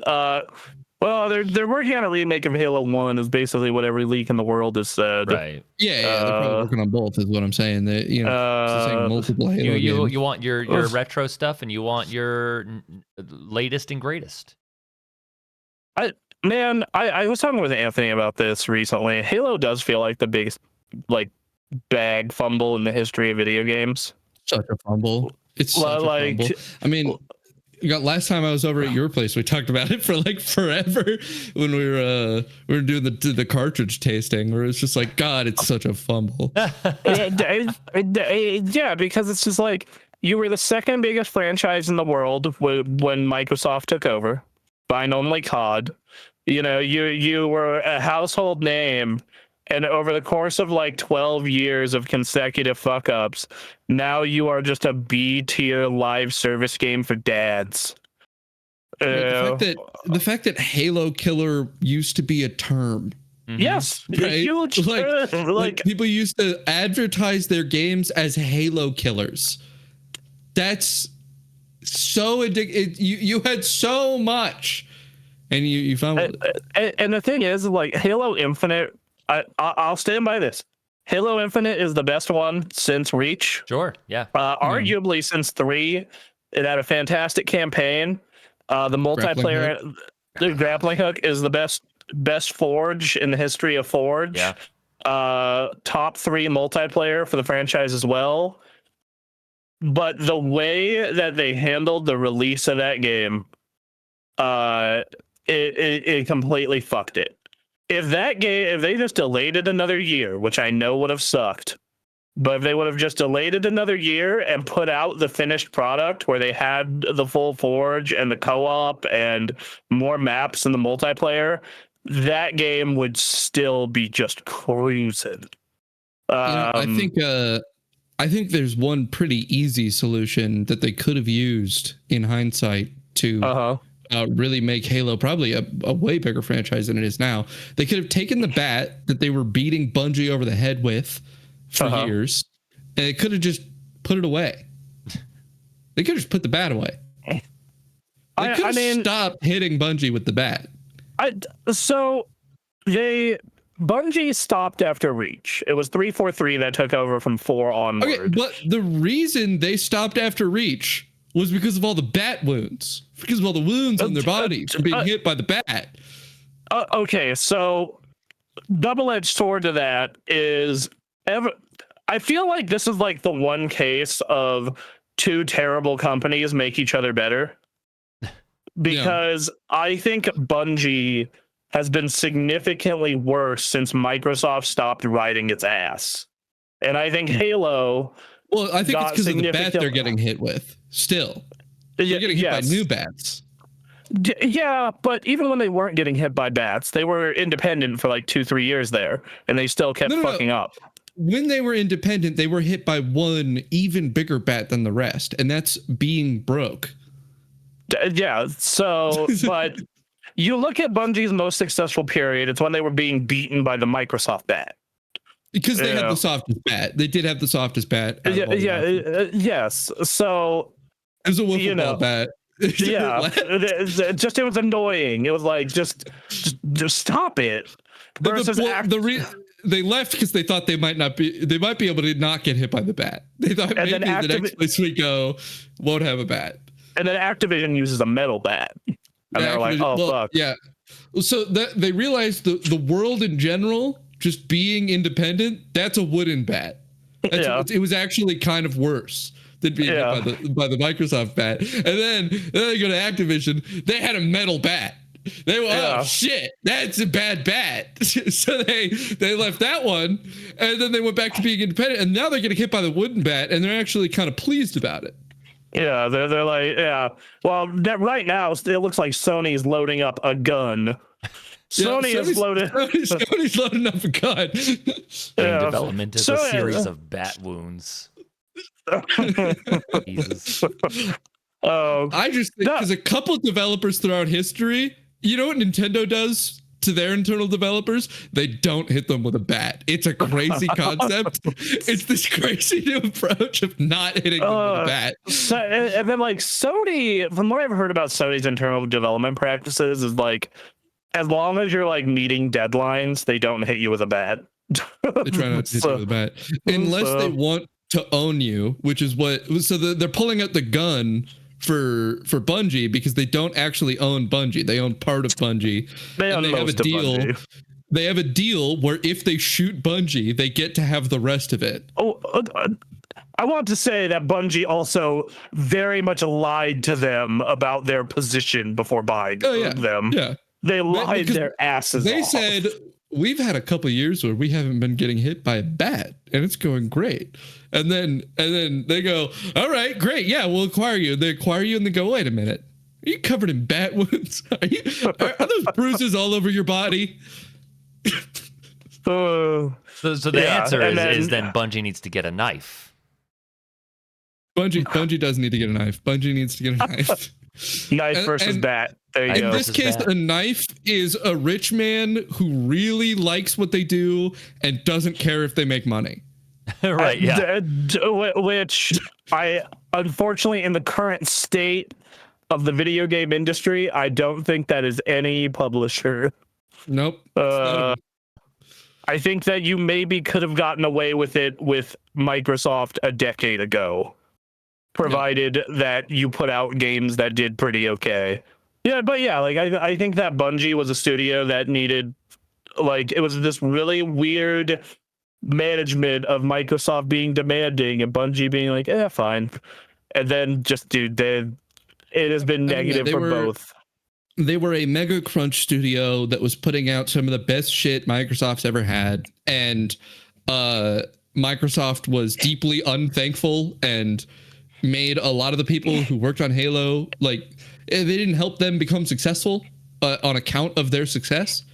And a lot of people had a really hard time who were working at Bungie, and it was just a bad situation for a lot of people there. And then they left because it was bad for all of them, and they had no reason to be there because they knew that being at Microsoft just meant insane deadlines, massive crunch, and no reward for finally putting out something that does gangbusters. The best part is they go to Activision where they have to crunch even harder though. That's the super funny part about that. Yeah, well, because they leave, they go independent, and then they go, man, being independent's hard. We're really broke because they went straight to Activision. I thought. No, I'm relatively sure. I mean, from what I recall, Destiny was independent entirely until it launched under Activision. Right. Well, so maybe it was an Activision Blizzard merger that I'm recalling, but you know, they eventually moved to the Blizzard launcher, and that's when people got all worried about their association with Activision. But they you know, they needed funding. The whole reason they went to Activision in the first place was that they needed funding because Destiny was really expensive to make, and I mean, every game they've ever made has been really expensive to make. So they've always needed funding, like since Marathon. And so, you know, they ended up kind of stuck with, they needed a publisher to have them that could fund them. Go ahead. I got Bungie's full timeline. Independent studio until Myth 2, where their installer bug basically made them nearly go bankrupt and they got acquired by Microsoft. Then in 2007, they split from Microsoft under the deal of, you are going to make us 2 more Halo games before you are done. Right. They finished that in 2010 and then sign a 10-year publishing deal with Activision to fund and publish Destiny. Then they're published. Okay. Yeah. And then after 9 years, they terminate the partnership early. And which that should have told you that those games were not making money, Activision letting them go, in hindsight. And then Bungie got the Destiny rights and it became a self-published studio. And then 3 years later, they were acquired by Sony Interactive Entertainment, but stayed a multi-platform developer. I think what is happening now, though, because Sony got the books or saw the bat wounds, and was like, okay, yeah, you don't actually make money, but you are very talented. So we're just going to completely gut this studio, move all your talent into our own live service studio, and then shoot you in the face. Well, so the issue is that they can't yet because they part of their acquisition deal with Bungie is that that Bungie is able to effectively operate independently as long as they're reaching certain performance metrics. So there's been a lot of stories of layoffs at Bungie as of, you know, the recent year or two. And those have been entirely because Sony's performance metrics that they're demanding is requiring them to make immediate profit lest they be fully acquired. Basically, the board of Bungie will be removed and replaced with just Sony people. Whereas right now it's like a 50-50. And so they're trying to avoid the scenario where Sony gets complete control over Bungie. And to do that, they're laying people off and they're doing whatever they can to make their certain profitability metrics. They have to make that quarter to continue existing, basically. So I pulled up the deal here and where it's at now. So as of 2024, Sony began a structural shift, moving 12% of Bungie staff into PlayStation and increasing direct oversight. Structural reform has reduced Bungie's independence, which was promised as part of the acquisition. With no traditional CEO now, Pete Parsons went bye-bye. Bungie's leadership now reports directly to PlayStation, indicating towards a move towards more central management and a focus on Sony revenue targets. Yeah, I believe they, in fact, basically just already lost this combat they had with Sony. Trying to keep their independence. A couple other things to note here. A lot of high up Bungie people were basically just waiting on a set amount of time to leave, and then they would get a giant equity payout. Mm-hmm. So they're probably just coasting into that. Yeah, I don't know. I've been of the mindset of a while at this point that I'm just like, I'm okay, old yellowing Bungie. Right, but the thing is that this, this arc of Bungie, where for Halo continued being beaten by bats. Right, it became an independent entity once 343 was created. A lot of people from Bungie stayed behind. Yeah, a good amount of people did. for 343 because they just love Halo and they just want to continue working on Halo. Including the person to whom this story is about, Mr. Glenn Israel. And so the issue is that 343 Studios, they went, all right, you're fully ours now. We can upgrade our bat's hardness. and they got a worse bat, and they started hitting him. There were also studio stories that came out because they hired a bunch of external people for 343 because, of course, they did new studio. And a lot of the mindset about those people was, we're going to make Halo ours. We're going to make our Halo. And nobody wanted your Halo. They wanted Halo. That's the truth of the matter with that particular thing. I mean, Halo 4 was particularly a big shift for like their approach to the writing of the series. It seems like a lot of the people that stayed behind at 343 were huge fans of the books. And the books that checks out. The books are really different. Now, by all accounts, from what I've heard, the books are fantastic. They are. Right? People. Half of them are really good. I particularly love Contact Harvest. I think Contact Harvest is the shit. Specifically, the Forerunner trilogy that goes over the Forerunner Human War and that's a good one too. All the prehistory stuff. People love that shit, and that's like the main thing that the lore is drawing off of now. Like that's their lore background. Halo 1, 2, 3, and Reach have fundamentally disagreeing lore. Like the switch to Halo 4 and to the book lore required retconning a lot of information. Like an example being that the original intention, very clearly, if you follow the story closely for Halos 1 through 3, is that the Forerunners were ancient humans, right? Like that is clearly the original intent of the story. There's a lot of information in there that points to that. It's the whole reason that, you go to Guilty Spark and it's like, oh, Reclaimer, hey, you're the guy. You're so important. Because you're human and humans are the guys that actually made him, right?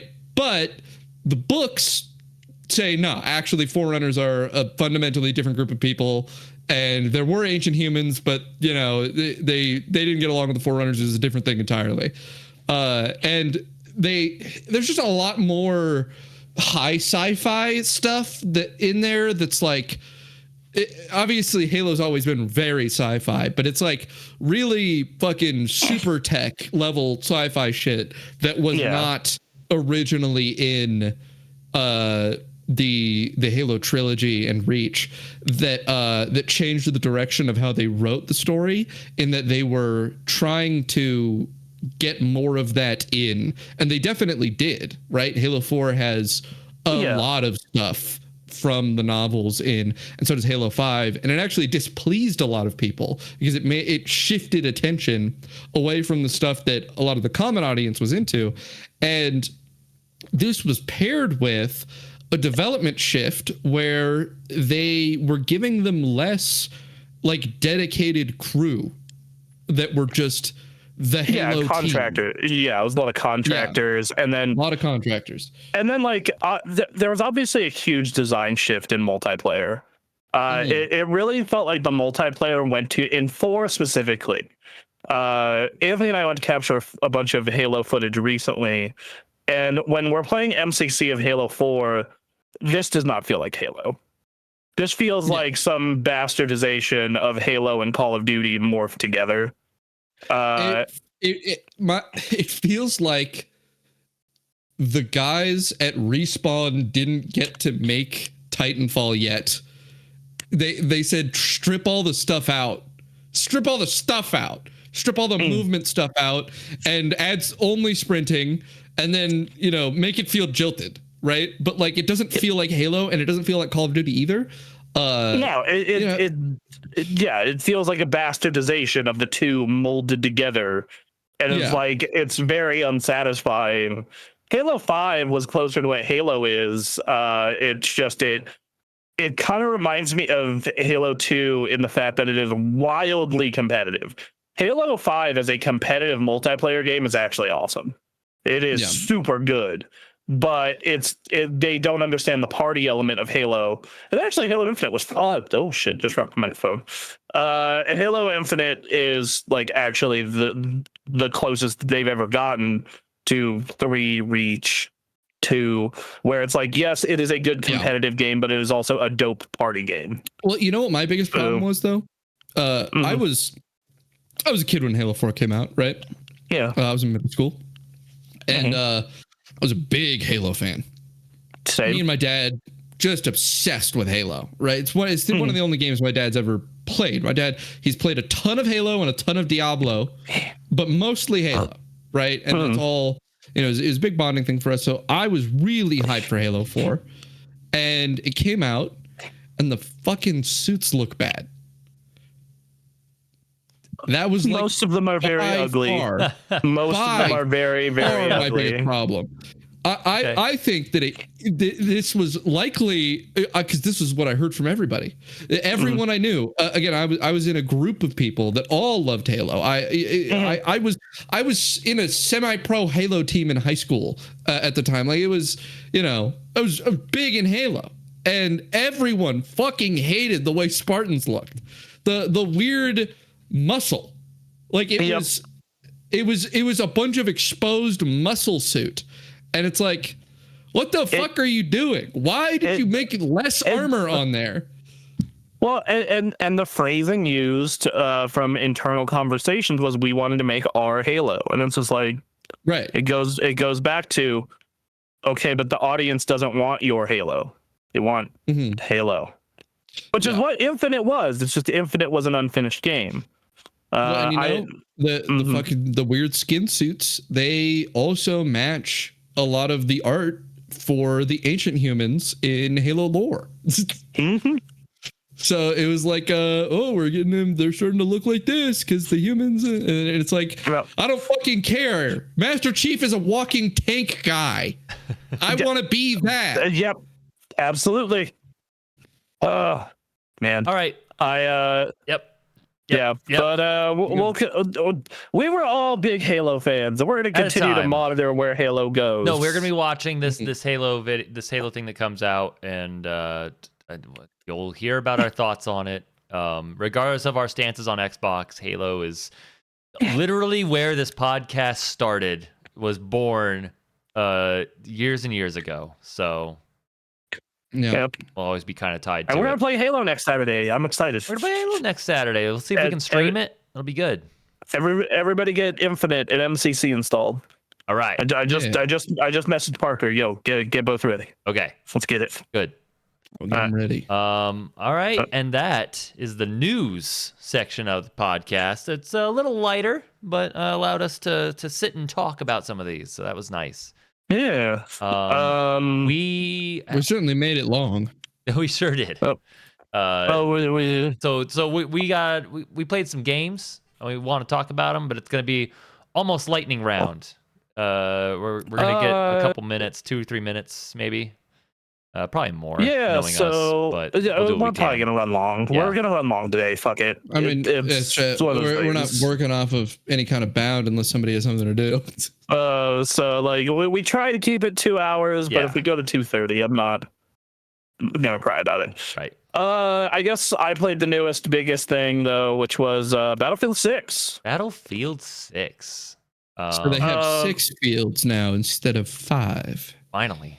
I mean, technically, if they have, 2142 fields. Battlefield 42 many. True. That's too many fields. This game's awesome. Yeah? It's super good. There's been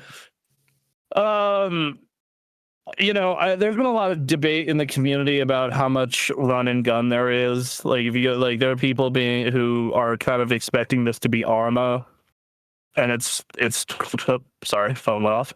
Expecting us to be Arma, but it's like clearly not. And then the other half of people are kind of expecting it to be COD, and it's very clearly not. It kind of sits in a very good middle, and that middle is awesome. It's been a lot of fun. I love the fact that you don't necessarily need to worry about running and gunning and getting kills. Like, I got 4th place in a match recently and 3rd in another. where I got all of my points by just hanging around tanks and repairing tanks. I am literally just like, because using vehicles and sieging with vehicles is a big part of the game because it's 32 on 32. I was gonna ask, tell me about the part I care about. How the fucking vehicles feel? I've been messing around with tanks. They have a bunch of fun options. The Jeeps are fun. You strap bombs to them and ram into people. That's always a good day. I yet to get. I love seeing clips of people in the planes doing insano shit. Yeah. I have not gotten to try a plane yet. I have seen a couple of clips hit the Reddit. It definitely is not like 2042 where they took the game and turned it into just trying to create a moment generator for that stuff. It is definitely a lot more tactical. That said, people are doing fun stuff with the jets regardless. There's also people who don't know what they're doing and are piloting the jets in helicopters incorrectly, immediately taking off and crashing into buildings. Yes, also good. Which is super funny. That's good. I was like in the city map with a helicopter, saw a dude take off, and then immediately fly straight into a building. Yeah. That's right. But yeah, I like that it requires a more team-based approach. I love it when you get people in text chat communicating and being like, hey, there's a bunch of snipers on, building X, and you see your four-man squad get into the building and coordinate to get to the roof and fuck those dudes up. It is super dope. I think that it is definitely not as tactical as something like Battlefield 3, but I don't think that game would sell in the modern day if it was that. Interesting. Okay. But I do think it's a lot more tactical than like your average shooter or COD or even the last couple of Battlefield games.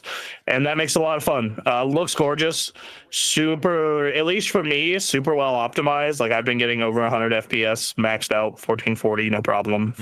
Yeah, like it's super fun. I think that my main qualms are I think the UI is bad. It's really bad. The UI is effing terrible. And then I think the game gets very snowbally, where I don't see comebacks that often. Like if you have a significant lead, you will probably retain it. Yeah, like it's so far at least it seems very snowbally. Like if matches it's the are nature close, of a big team game like that, though. Like yes, big team games, it's kind of hard to, if a team has a lead, it's because of like a kind of decentralized, spread out advantage, and you kind of can't do a lot to fix it. Now, that said, I have seen comebacks. I played the game for 7 hours and change, almost 7.5 hours over the course of the past 2 days. Yeah, I think that it's a right step for Battlefield. I've heard the campaign is fine. Right. I've not touched it yet. I've just been playing matches nonstop. I've been swapping between medium-sized and large-sized matches. And this is one of those games where I normally don't play games with like people I know that often outside of WoW and sometimes Halo. This is one of those games where I wish I had a squad to do shit with. Sure. Because this is a game where if you get a 4-man group together and you're really communicating, it does feel like you are affecting the flow of this battle of 64 people. Because like if you're running a 4-man strike team and you're communicating and you're like actively seeding points or grabbing stuff, you can really just mess people up. I've mostly been playing engineer because I like to hang with the tanks. Okay. But I am probably going to start doing medic soon because not many people play medic, and running up and getting people revived sounds like a lot of fun. If I were to give Battlefield a shot, I would totally be a medic. That'd be cool. There's a lot of really dope clips floating around people playing medic and just running around the defibrillator, rezzing people and sneaking up on the other team and shocking people and killing them. Fun. I like that. It's super good. All right. Yeah, I think it's a strong start. I know that the more hardcore people, including the ones on my friends list, have been just like, weapon balance isn't great. I think that's just the nature of this game because they're trying to emulate real guns to an extent. I do think that the way I describe Battlefield to people who have never played it, outside of the two before this, because those were not particularly good representations of the series, is Battlefield is the military game equivalent to Gran Turismo, where it is a simulator, but not fully. It's not similar to how Gran Turismo. It's bombastic. It's big. Yeah, yes. By comparison to like the grounded reality of like an Arma. Yeah, similar to how like you could do a lot more than Gran Turismo for driving sim, but it is the normie driving sim. This is the normie mill sim. Right. Versus like Call of Duty, which is like Need for Speed or Burnout. Right. Yeah. I'm glad it's good. That's good. I like that. I don't know. If it gets cheaper, I would definitely play with you guys. Cool. It's dope. I personally thought it was worth the 70. I mean, 7 hours in a weekend where I was very busy. I had errands and shit to take care of. That's a good sign. Was that your only game this week? I can't remember if you said you had another one. I did, so I'll get this one out of the way quick. I did Donkey Kong Bonanza. I'm finally putting like big time into that. That game is awesome. Every level they add some new mechanic or some gimmick. They had a fun one where every time you punch through one platform, it creates a platform of a different color in another place, and you have to figure out what to punch to be able to climb up these areas. That's fun. There'll be like, I had a real idiot moment of like, there's this laser, I can't jump over this, how do I get around this? And I'm like, oh, and I just pound my way below it, just rip up the ground below me, and then just punch my way through. It has a bunch of fun moments like that where you can get creative with the digging mechanics. And then the other thing because at first I thought like, okay, I'm enjoying this first hour or two, but it's kind of getting a little repetitive. And then they start slowly drip feeding you more mechanics, more and more and more and more.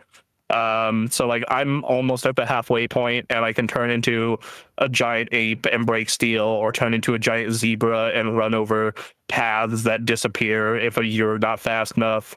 And I just got the ostrich form where you can like fly and ride wind currents. The only exposure I really have to this game is videos of people using the elephant and just destroying the whole level. And being I'm gonna take the whole level down, and then they spend hours and they just get rid of the entire level and they create a barren wasteland. I don't have the elephant yet, but I'm looking forward to that now. I do like how much of the game is it makes my ADHD brain very happy. Okay. And what I mean by that is I really love World of Warcraft in the vanilla form because it breadcrumbs you from thing to thing to thing to thing, and it feels so seamless and you just never stop. Similar thing, big time, because like I'll find a banana and then I'll hit sonar or I'll look somewhere in the difference. I'm like, oh, something glowing's over there, and I'll like punch or climb or dig my way there, and like, oh, it's a chance for a fossil, and I pull up the map and I'm like, oh, the fossil's over there, and I go find the fossil, and then it directs me to a new shiny somewhere to go. And like I have spent, I've been like, I'm gonna make progress in the main story or the main campaign thing, and then I will spend an hour just moving around this zone, going from shiny to shiny to shiny to shiny to shiny. It is, and like figuring out new ways to get to shiny, and how every level adds a gimmick. So like in the most recent level, there's a lot of spiky stuff that you can't punch. So you have to like you have to throw or grab things to kill enemies. And you have to find ways to get around thorns and vines and shit. It's It's dope. Okay. It is Good game. music is great. It's incredibly creative. It's very funny. It's a very funny game. Every time that you get a new bonanza, which is kind of like the major form in each level, there's a special song that comes with it, Okay. and the song plays when you yeah, that's a perfect example of combining three bonanzas there. Yeah. Huh. But and then the song for that particular bonanza will play when you're transformed into it. It's like always hype. My favorite so far of the three I've gotten is the zebra song. Okay. The zebra song is fantastic. It's like rock mariachi music almost. Huh. It's super good. Yeah, I totally see why it's a game of the year contender. It's my second favorite game of the year so far, and I'm not even done with it yet. Nice. Fantastic. Yeah, like, and it might top Expedition 33 for me if they keep up this pace. Because yeah, dude, it's just so, like, the gameplay loop is so good and so polished, and just it just feels good to smash shit. Sure. It just feels good to That's good. and then you run in. I'm watching the screen right now, and like, yeah, you see these challenge courses that are really dope, and they even have like 2D Donkey Kong Country style levels in it as well. That's Or not wild. levels, That's but nice. like sections, and Yeah. yeah, like and there's like all these references to old Donkey Kong and old Mario, and I cannot say enough Seems good like, shit about this fucking game. About as good an example of a collectathon as you can get. That's good. Yes, that is the next thing. Is a lot of people are expecting like a traditional platform out of this, but it does feel like more like a DK64 Banjo Kazooie style platformer. Wow. So, and it's yeah, no, it's awesome. I actually have not customized Donkey Kong that much though. You're about traditional Donkey Kong. I love Donkey me Kong. traditional Donkey Kong, though. I did buy pink pants that I occasionally throw on him. Not surprised. I put on some pink pants and pink fur. So Cool.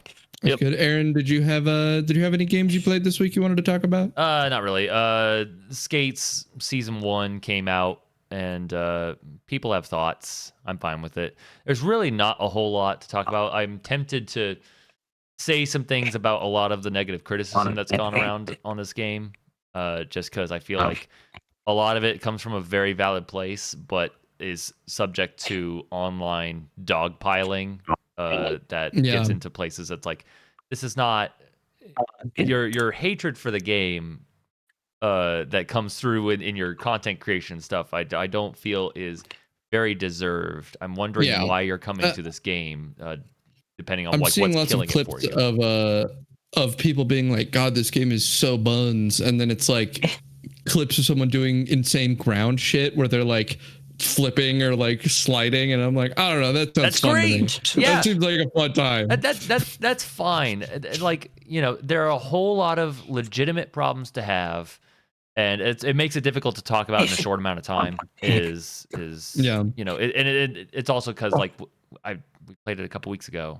I was playing it on this very podcast, and you know, I was talking about all the things. It's all the same problems. It's all the same problems. A lot of the issues are coming from the community's reaction, and there's just people are getting a lot of views from talking about this game is trash, and there's a nuanced conversation to be had, and no one involved really seems interested in doing it. unfortunately, that is not the way of the internet. It isn't. So Yeah. that's the big thing. The Skate Story demo came out. I have it downloaded, but I haven't started it yet, so I'll report back on that next week. That's kind of it for me. So yeah, but Duncan, you played Megabonk. Megabonk. I did. And I can summate Megabonk pretty easily. Megabonk is Vampire Survivors and Risk of Rain 2. Okay. Go on. One game. So it's a solo dev game. It's very much one of those examples of a solo dev going, oh, I'm gonna put this thing out, and it just fucking explodes. Yep. I think a big part of it is that the developer has been making videos about the development of the game for a long time that were getting kind of popular. And so he had like a nice little push right at the start, and then the game comes out and it's just really good. And so tons of people came in to play it. It's a little bare bones, Sure. but that's like an obvious consequence of the fact that it's just one guy doing it. And it's a great time. You get your items and you get your little gems and you level up, and then you pick a thing to level up and you open chests, and they got these Moai statues that give you items, and it's very much more Vampire Survivors than it is Risk of Rain 2. Right. But it just has that feel of Risk of Rain 2 where you're like getting these items. The items feel like Risk of Rain 2. And then the movement and the environment feels very Risk of Rain. This is a game I definitely want to check out for a number of reasons. The fact that it's that very positive with nearly 19,000 reviews on Steam. It's a $10. Like, yeah, this is a guy. Like this is what it's all about. Some dude. So I am tempted to try this success story. Yep. Yeah, I think you should. I think I'm going to. That's cheap enough, you know. I liked Vampire Survivors quite a bit, and this does look like a dope Steam Deck game as well. So, this would be a perfect Steam Deck game. Yeah. So the structure here is that each round is 10 minutes. So it's much shorter than a Vampire Survivors is. So they don't let you go on forever. So what it is that you have an endless post game. They don't have death like they do in Vampire Survivors.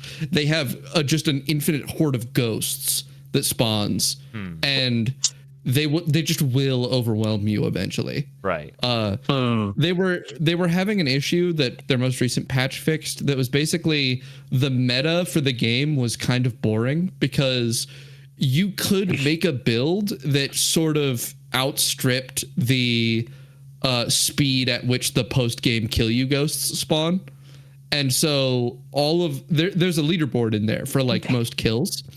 And all of the top places on the leaderboard were from like 6-hour long runs where someone would just make like a perfect build and then just wait like a crazy long time to be able to get on their spot on the leaderboard.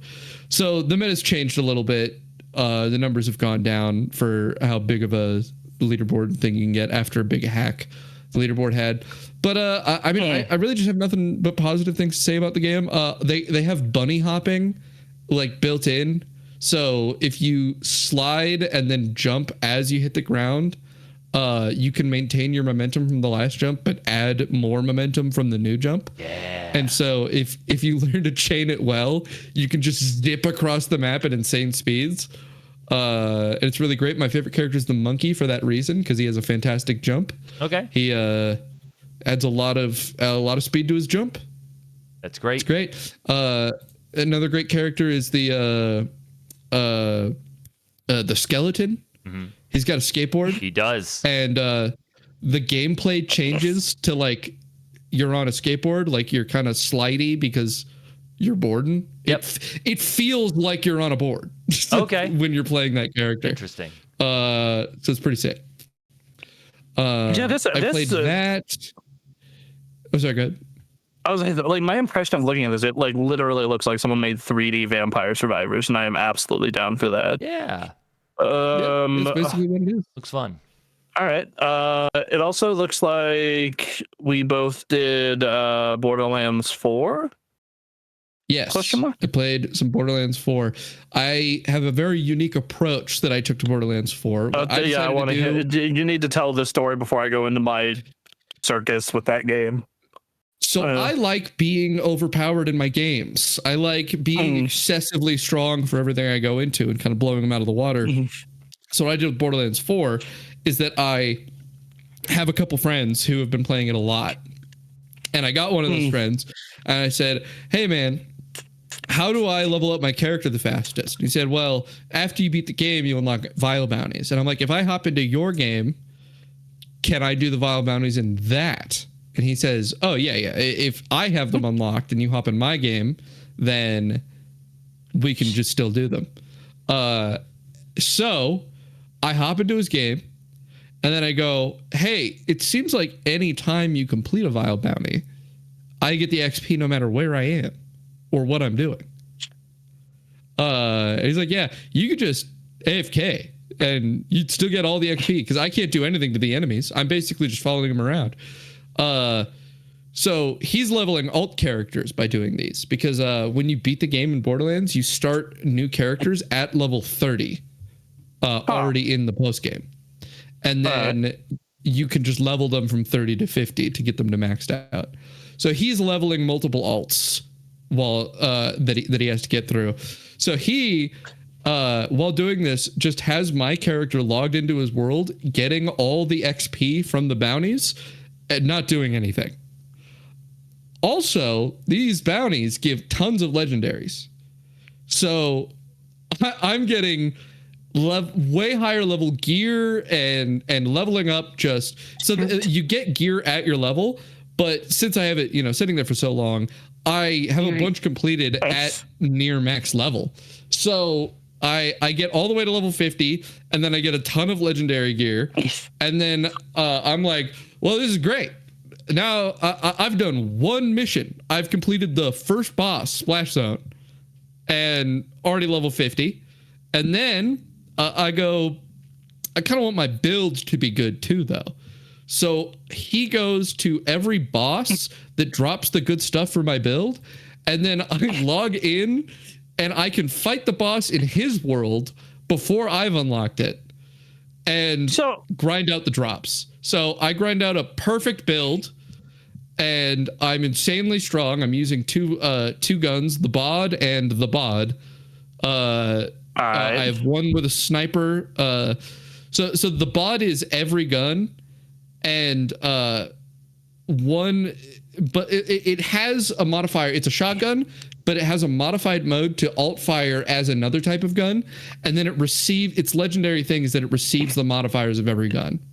So I have a build centered around increasing the damage of like assault rifles and snipers and stuff, but I'm using this shotgun and getting all the benefits of that. So I do have one question about the overpowered thing. Is like, and this might just be, does it not make everything like trivially easy and eventually they get boring quickly? It is in fact trivially easy. So that's what I was building to, is that I am now steamrolling everything in the game. Every boss that I go to, I'm able to kill within seconds, like usually 2 seconds. Right. The main thing stopping me from instantly killing them is their intro animation where they're invincible. Oh, all right. Amazing. So this makes the experience for me very different, where the big boss guy goes, I am the big man and you are fucked now that I'm gonna destroy you. And then I pop 2 things and they explode into a pile of loot instantly. And for me, while for most, yes, that does make the game trivially easy and there is no challenge and why are you doing this? I would say for one, Borderlands already isn't very hard and never has been. No, my girlfriend and I have been going through it and we're steamrolling pretty much everything. And for 2, I like that. I like the game being trivially easy sometimes. Fair enough. There are games Whatever. where that's I think a it's good experience. I think it's a fun experience to see the difficult boss all built up and then not be hard and to just crush it. All right. Fair enough. That's the way to go about it. It's almost comedic in a way, you know, where it's this big intimidating thing and then it instantly explodes and it's like, you didn't know what you're dealing with, man. You didn't know who was coming. So I think for us, so we did a session on I think it was for Thursday that went entirely fine. Like no crashes. Like it was we get through the first zone. Like we finished the green zone area and we finished the story there and have a good time. Yeah. I'm still not getting shit for gun drops. So you're fighting Idolator's soul and you've got him done. Yep. And I'm not getting shit for gun drops other than one really good heavy weapon I found, heavy ordnance. You should grind the bosses just a little bit. And what I've been doing is that anytime I get to a boss, this was even what I did with the first boss before I got pumped to level 50, is that what character are you playing? Vex. Which one's Vex? The witch. Oh, that's the one my girlfriend's playing. Okay, got it. She's probably the best character. Everyone seems to agree. Oh, it's the best character. All right, got it. Yeah. So what I've been doing now and what I did with the first boss is that every boss has 3 unique legendary drops that only come from them. Right? You can get them randomly as world drops, but like it's much more rare to get a world drop than it is to get a legendary from a boss. So I think it's a good idea for you, if you're specifically for you to like experience the interesting gear that has the unique effects, to when you get to a boss, just stop at it for a little bit, kill it until you get at least 1 legendary drop, and then you'll always have something interesting to play with. So I have 2 characters. One I've been playing by myself, and then one I've been playing with my girlfriend, which is I've been playing my Forge Knight with my girlfriend, and he cannot get shit for drops. And I like some of what he has going on. Like, I do like his special ability where I do a shit ton of damage by just existing and punching. Yeah. Yep. But it does not feel nearly as good as the other guy I've been running, which is the guy with the mask and the blades. The Exo Soldier. Yeah, the Exo Soldier. Oh my god, dude. That ultimate combined with that like 25% extra gun damage. I like this first boss that we kind of had a little bit of trouble with. I fought him by myself and I just decimated him alone. So there's that. I'm trying to catch him up to where we are so I can swap over to him, but not sure that's gonna happen. I should note an important thing too about leveling up that high. That's actually not what makes the game easier at all. The enemies all scale to your level, no matter what level you are. Yeah, that I know. But so even if you're level 50, the bosses are level 50. They don't become easier because you're level 50. They are because you have the abilities. The thing that's made the game trivially easy is that my gear set is just incredible. Yeah, that I was just about to say, like, yeah, it's probably in gear. But yeah, and then we continue to have technical issues, particularly on my girlfriend's computer. I do so many. I crash every single time I play. I think in your case it's just crashes. I think in her case it is taxing the memory too much, is my best guess. And what I talked about it before the show. I'm not going to reiterate here because it's too long, but I am having to probably downclock memory to get Borderlands to play nice. Yeah, it sounds like it's happening. I'm having frame drops on specific bosses and areas that are like really taxing, but that's about it. So my graphics card is not that much faster than yours, like 10%, maybe 14. I can tell you what got me to have a stable frame rate. The settings. I threw it at so I don't know what resolution your monitor is. But it's 4K. Oh, okay, well then yeah, you're fucked. But yeah, you should probably just throw it in DLSS performance mode. It's probably not gonna look as good, but it'll run great. Yeah, I will. Because I'm running at 1440p because I'm playing it on the computer monitors, and putting it at DLSS quality mode and setting things to a combination of high and ultra got me a stable 60 or up, and I have not had crashes anymore. So, I'd say my overall conclusion about Borderlands: plays good, runs like shit. It's very much a 3 out of 5. Like, it is more Borderlands. It is as technical problems out the ass.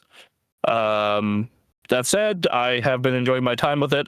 I think if you are looking for, and this actually did make me miss Halo and other games of its ilk, is like, if you're looking for a game to just shoot the shit while shooting a bunch of shit, kind of casually.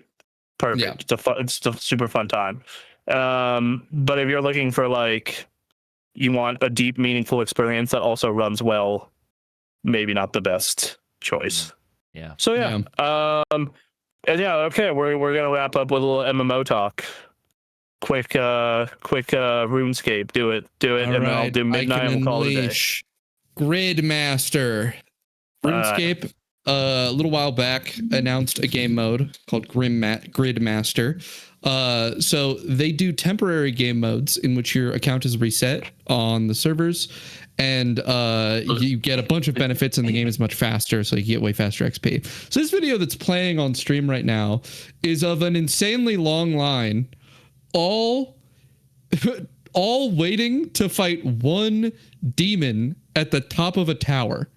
So this is a running joke that RuneScape has had, that it's like some sort of demented social experiment.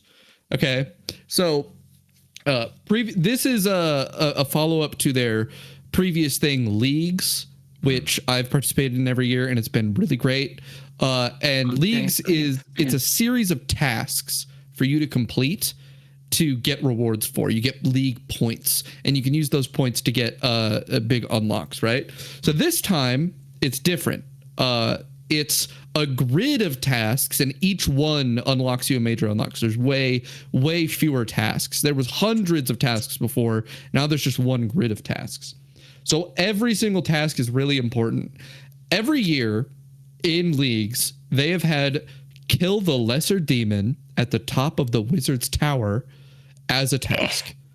This is because it's a long-standing reference that people back in the day, when they didn't understand the game, people used to go to the top of this tower and they would kill the demon that's in this cage for XP. Right? I did it when I was a kid. It's a nostalgic experience to kill this demon in this cage. It has literally no use in the game other than to kill it in the cage.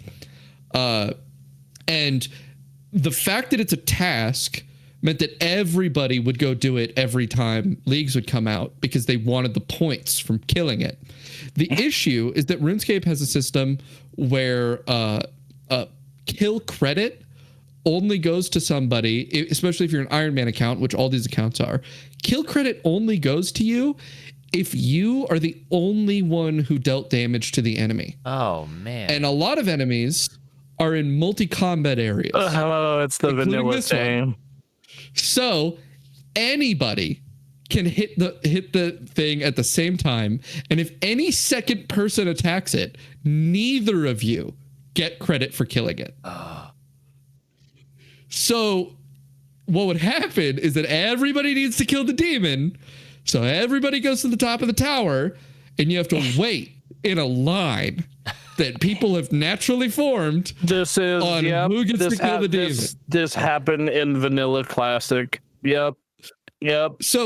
So what would happen is that you could theoretically walk up and go, I'm skipping the line, I'm attacking the demon, just let me fucking kill the demon. And then immediately someone in the line is going to go, fuck you. Right. You're not skipping the fucking line.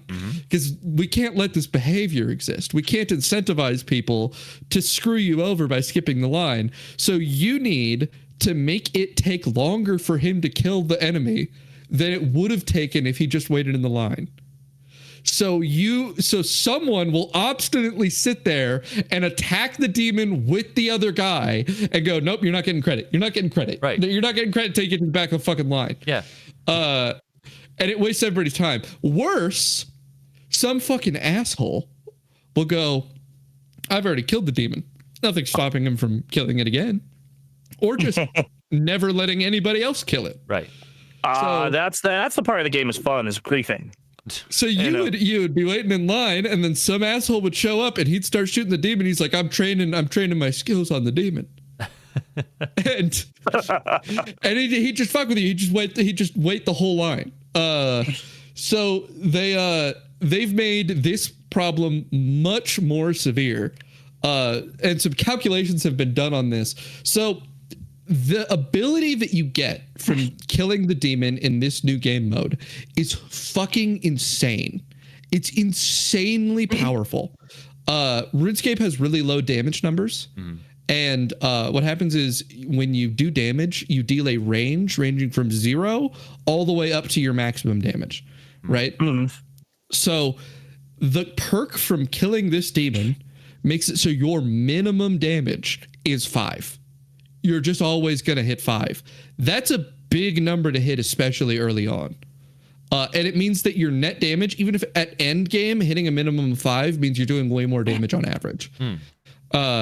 So everybody definitely needs to kill the demon this time. Before, you would skip it because you didn't want to deal with the line and it's only like 5 points.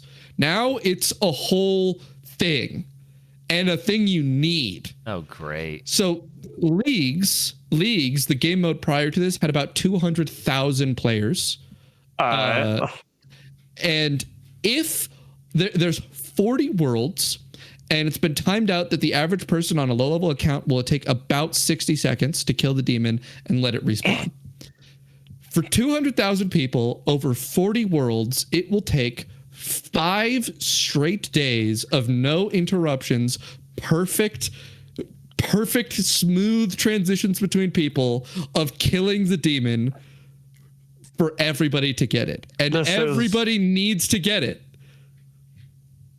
Nope. This is just reminding me of the worst parts of Vanilla Warcraft. And it's essential. You can see they're taunting us. They're taunting us. I know, and you're sick. You're sick, and you need to leave. Yeah. You get it's the people. Look, I love old school MMOs for shit like this. It's like really fun to see and observe. Don't participate in this, people, if you can help yourself. This is a bad road. Made a statement. They've made a statement about it. Oh God. Because people brought up, hey, there's only 40 worlds. There's a group. Okay. There's a group of RuneScape terrorists called Reign of Terror. That just it's a pretty big group that just causes problems whenever they can. And so this is a prime example of a perfect place for them to just show up and just go, we're going to put 40 accounts, one on each world, that's always fighting the demon. Great. This is going to go well. They could easily do that. Yep. That's well within their means. So they've made a statement saying that they are, quote, prepared to deal with griefers. We don't know what that means. Yeah, no, we're gonna find out. I'm excited. But they're apparently prepared to stop people from doing that. All of this has just given me PTSD flashbacks to the Scarab Lord event in Classic, when to turn in the first quest, it was sent to a neutral guy, like a neutral quest giver, no faction. So what that means is you could be like, hey, I'm going to be at war with that guy. And then people would just grief that guy and kill him. So no one could pick up or turn in the quest. And like that happened for like 24 hours plus before Blizzard. 24/7. Before Blizzard was just like, we're just going to make him invincible. Yep. Like, well, yeah, like it just... and just same thing with the Scarab Lord quest line, where like people were purposely going into hives and ganking people farming bugs because they're like, fuck you, you're not getting Scarab Lord. I will say it creates a lot of great memorable moments.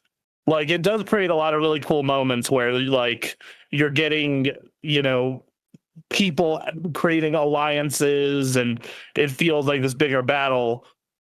But as we're making progress in the game, it is the most miserable thing in the world. It is. So I've waited in the line 2 years in a row now. And one time I skipped almost to the end of it because I went there really early. But yeah, it's a pain. People are speculating based on how immense the numbers. I mean, 5 days of not being able to get it is insane. Yep. People are speculating that they're going to make it much easier to get it than they're actually stating. Both along with that being prepared to deal with griefers thing, given that the way the system works, there's kind of no way to deal with them, and they haven't in the past because of that. And the fact that a lot of the JMods, which is what they call the dev team there, a lot of the JMods have publicly stated themselves that they are going to go kill the lesser demon. Yeah. Those two statements have made people believe that possibly it's going to be easier to do than they're implying. They're going to make it that you can share credit, or that everybody gets their own lesser demon. Like you walk in there and it's instanced. It's in a very small section of the game, so it could very easily be turned into an instance. It's one floor of a tower that's very small. So I just I love hearing stories like this. I'm unfortunately of an age and of a lifestyle where I cannot participate in these anymore. Yeah, it is so unfortunate because I love this shit. Yeah, it is why MMOs are in my 3 favorite genres, and when they're at their peak, they're number 1. But unfortunately, I do not have the time or lifestyle where I can play WoW or a game like RuneScape for 12 hours a day to fucking just neat out and fucking go insane and be like, I'm going to sit in this line and camp this demon, or I'm going to go sit in this cave and wait for other players to farm bugs and gank them. Yeah, I have a chart. I have a chart to use to graph the exact amount of runes that I need to get to this the fastest, so that I don't have to wait in the line. Yes, absolutely. That's I'm estimating Aaron, I can get it done within 5 minutes of game start. Aaron, I can see you have thoughts on this. Please go ahead. I just want to ask. Okay, Duncan, I have started characters a number of times in this, and I've never gotten far. Let's assume I start a new character. Yep. How long do I have to play before this applies to me, this event? Instant. You just log into the world and you can play the event. Okay. So it's not like, because I'm trying to think of leveling about the line in particular. The line in particular, so you don't ever have to do this, right? This is part of a secondary game mode. So for just playing the game, you don't have to do this at all. Sure. But even for participating in the game mode, you don't have to do this until you decide you want the perk. So what a lot of people are deciding to do is just not kill the demon. The perk's really good, and they will need to do it eventually, but people are like, I'm going to do it a week out. The line will have diminished. Yeah. The event lasts 4 weeks. The line will eventually not be there. So people are just going to go back and sweep it up. It's not 100% necessary. There's a bunch of buffs that come with being in the event. You get 4 times XP to start, 5 times drop rates, 4 times minigame bonuses, and then there are going to be further XP multipliers that you unlock by doing tasks that are probably going to get it up to either 16 or 32 times XP. So it's a massively accelerated event over the main game.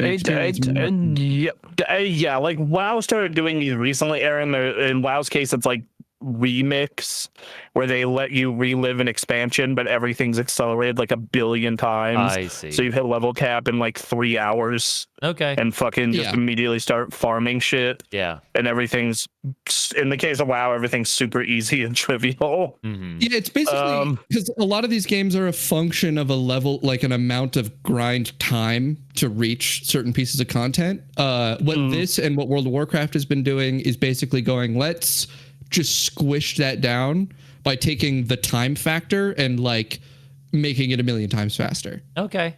All right. Well, that's sick. Yeah. I like little events like that. It's fun. Yeah. It's the only thing I play in RuneScape anymore. I don't actually play main game RuneScape. Okay. There's a whole region of the game they've added that I've never been in that I'm going to be in for the first time in this event. All right. And then for my MMO thing, they recently did a announcement of when housing is coming to WoW. They said if you pre-order Midnight, you will have early access to housing in December. Cool. They went over the whole. Finally. Yep. Everyone will be able to get a house. You will be able to have multiple houses in multiple neighborhoods. So you can have a guild neighborhood. You can have a public neighborhood. Neighborhoods, at least for now, are currently based on 1 alliance zone and 1 horde zone, though they do intend to add more later. What you will be able to do is And when you load up housing day one, you are going to be able to like go and just grab like you will get a ton of stuff unlocked immediately because they have a bunch of stuff that's linked to legacy achievements and whatnot and legacy content. I wish it was like FF14, a complete fucking nightmare and almost impossible to participate in. Unfortunately, they saw that and were like, "Yeah, we don't want to do that. Right. We don't want to be involved in that." Why not? Why don't you want people backstabbing each other in real life to get a funny house in video game? They've shown that you're allowed to clip objects into each other. They've shown that you can size objects however you want. Many items can be dyed. So it's like, oh, I want that rug in like red. You can dye it. They've gone in and shown you can form your house in multiple ways. So like if you want to make it like a 4-bedroom mass, like if you just want to turn it into a giant tower staircase, you can. If you want to turn it into like a tower, you can.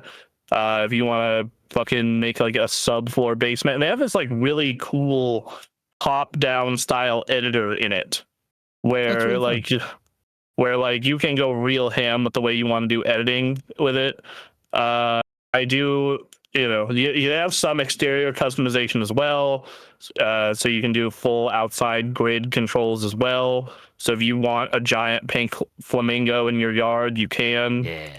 I know during the customization section, they showed like a wizard tower with like papers and books floating inside that one of their devs made. I was like, well, shit, now I need to go find out how to get those items and make my mage a floating book house. Yeah. Yeah. I think that's really cool. I'm normally not the type of person who engages in this kind of content, but like this is actively like they're putting so much work into it, and it genuinely looks really neat. Right. Like Nice. It helps that it's happening in World of Warcraft too. Yes, and it also helps that they're making it easily accessible. Mm-hmm. Very. Like they are saying, "Yo, do you want a house? Here you go. Just hit." I think you have to be. I forget what level you have to be to get a house. But yeah, like a certain level, and you just got it. Yep, hit certain level, and you can go get your house. Sweet. And then you can fill it with stuff from all achievements you've done throughout the years of playing the game. And they've also said, because Aaron, you might find this interesting or not, they are reworking the leveling experience, like the new player experience. Okay. And they are doing what I said, which proves I'm right, and they should listen to me when it comes to World of Warcraft. Which is, so for the leveling experience, when you make a new character, you'll do Exile's Reach, and it'll go into Dragonflight. But instead of just doing the leveling experience of Dragonflight and going into War Within, they've redesigned it where you will experience Dragonflight's story, like its post-game story. Okay. And then it'll lead into War Within, Good call. which will lead into Midnight. Yeah. Good. Which is a very smart thing to do, and I'm very happy they're doing that. Nice. That's awesome. Nice. So, yeah. In RuneScape, house is a stat. It's a really important stat, in fact. Okay. All right. Yeah. Hell yeah. Up my house stat. Yep. Fair enough. It's called construction. It's called construction. You have to be good at carpentry. That makes sense. Oh yeah, I forgot. They are also adding a profession that everyone will have access to. Basically, it's just like a material gathering for like wood and crafting stuff for your house. Sure. As far as, Yes, house stat. Add house stat. Yes. I don't know. I know that I really hope that I can design a house for each character in the way I want to, because I want my warrior house to basically just be a giant series of raid trophies and a chair. Mm-hmm. Nice. So just like dragon corpse heads everywhere. Right. And then, but on my mage, I want it to be like a fancy floating book tower. Yeah. So yeah. Oh, Anyway, if I had the time and the money for World of Warcraft, I mean, I will eventually, and when that happens, I'm diving full in on that. Yeah, no. If you ever want to try RuneScape, I'll send you a bond though. A bond? Your boy, I got you. A bond that's gives you membership for in-game gold. Ooh. All right. Cool. All right. WoW got the idea for WoW tokens. Okay. I think it's a show. We talked some video games today, man. We did it. We did it. 40 minutes overtime. Oh yeah, buddy. We got things to talk 35 about. minutes overtime. It's 39. We're gonna have arguments against the atomic clock and who's more closer to the atomic clock. I'm ending the show. We started late. We started late. This is why we need to switch to Swatch internet time. Absolutely. Right. What are we doing? Oh, yeah. 1,000 beats. What beats is it right now? I bet it's 500. Anyway. Anyway, you guys, we're on your favorite podcast app, probably. We're on YouTube. We're on social media. Search Super Gamecraft. You can find us. We're all out here. We're putting out videos. We're going to be putting out some more streams of video games. So be there. We want to see you there. We want to talk video games with you. So subscribe or I'll touch the Nestle until I go back to Lumbridge. That could have gone so much worse, and I'm happy that's where it went. I was about to say that was going some real dangerous places. All right, we're getting out of here. Bye. See ya. Bye, guys. Bye.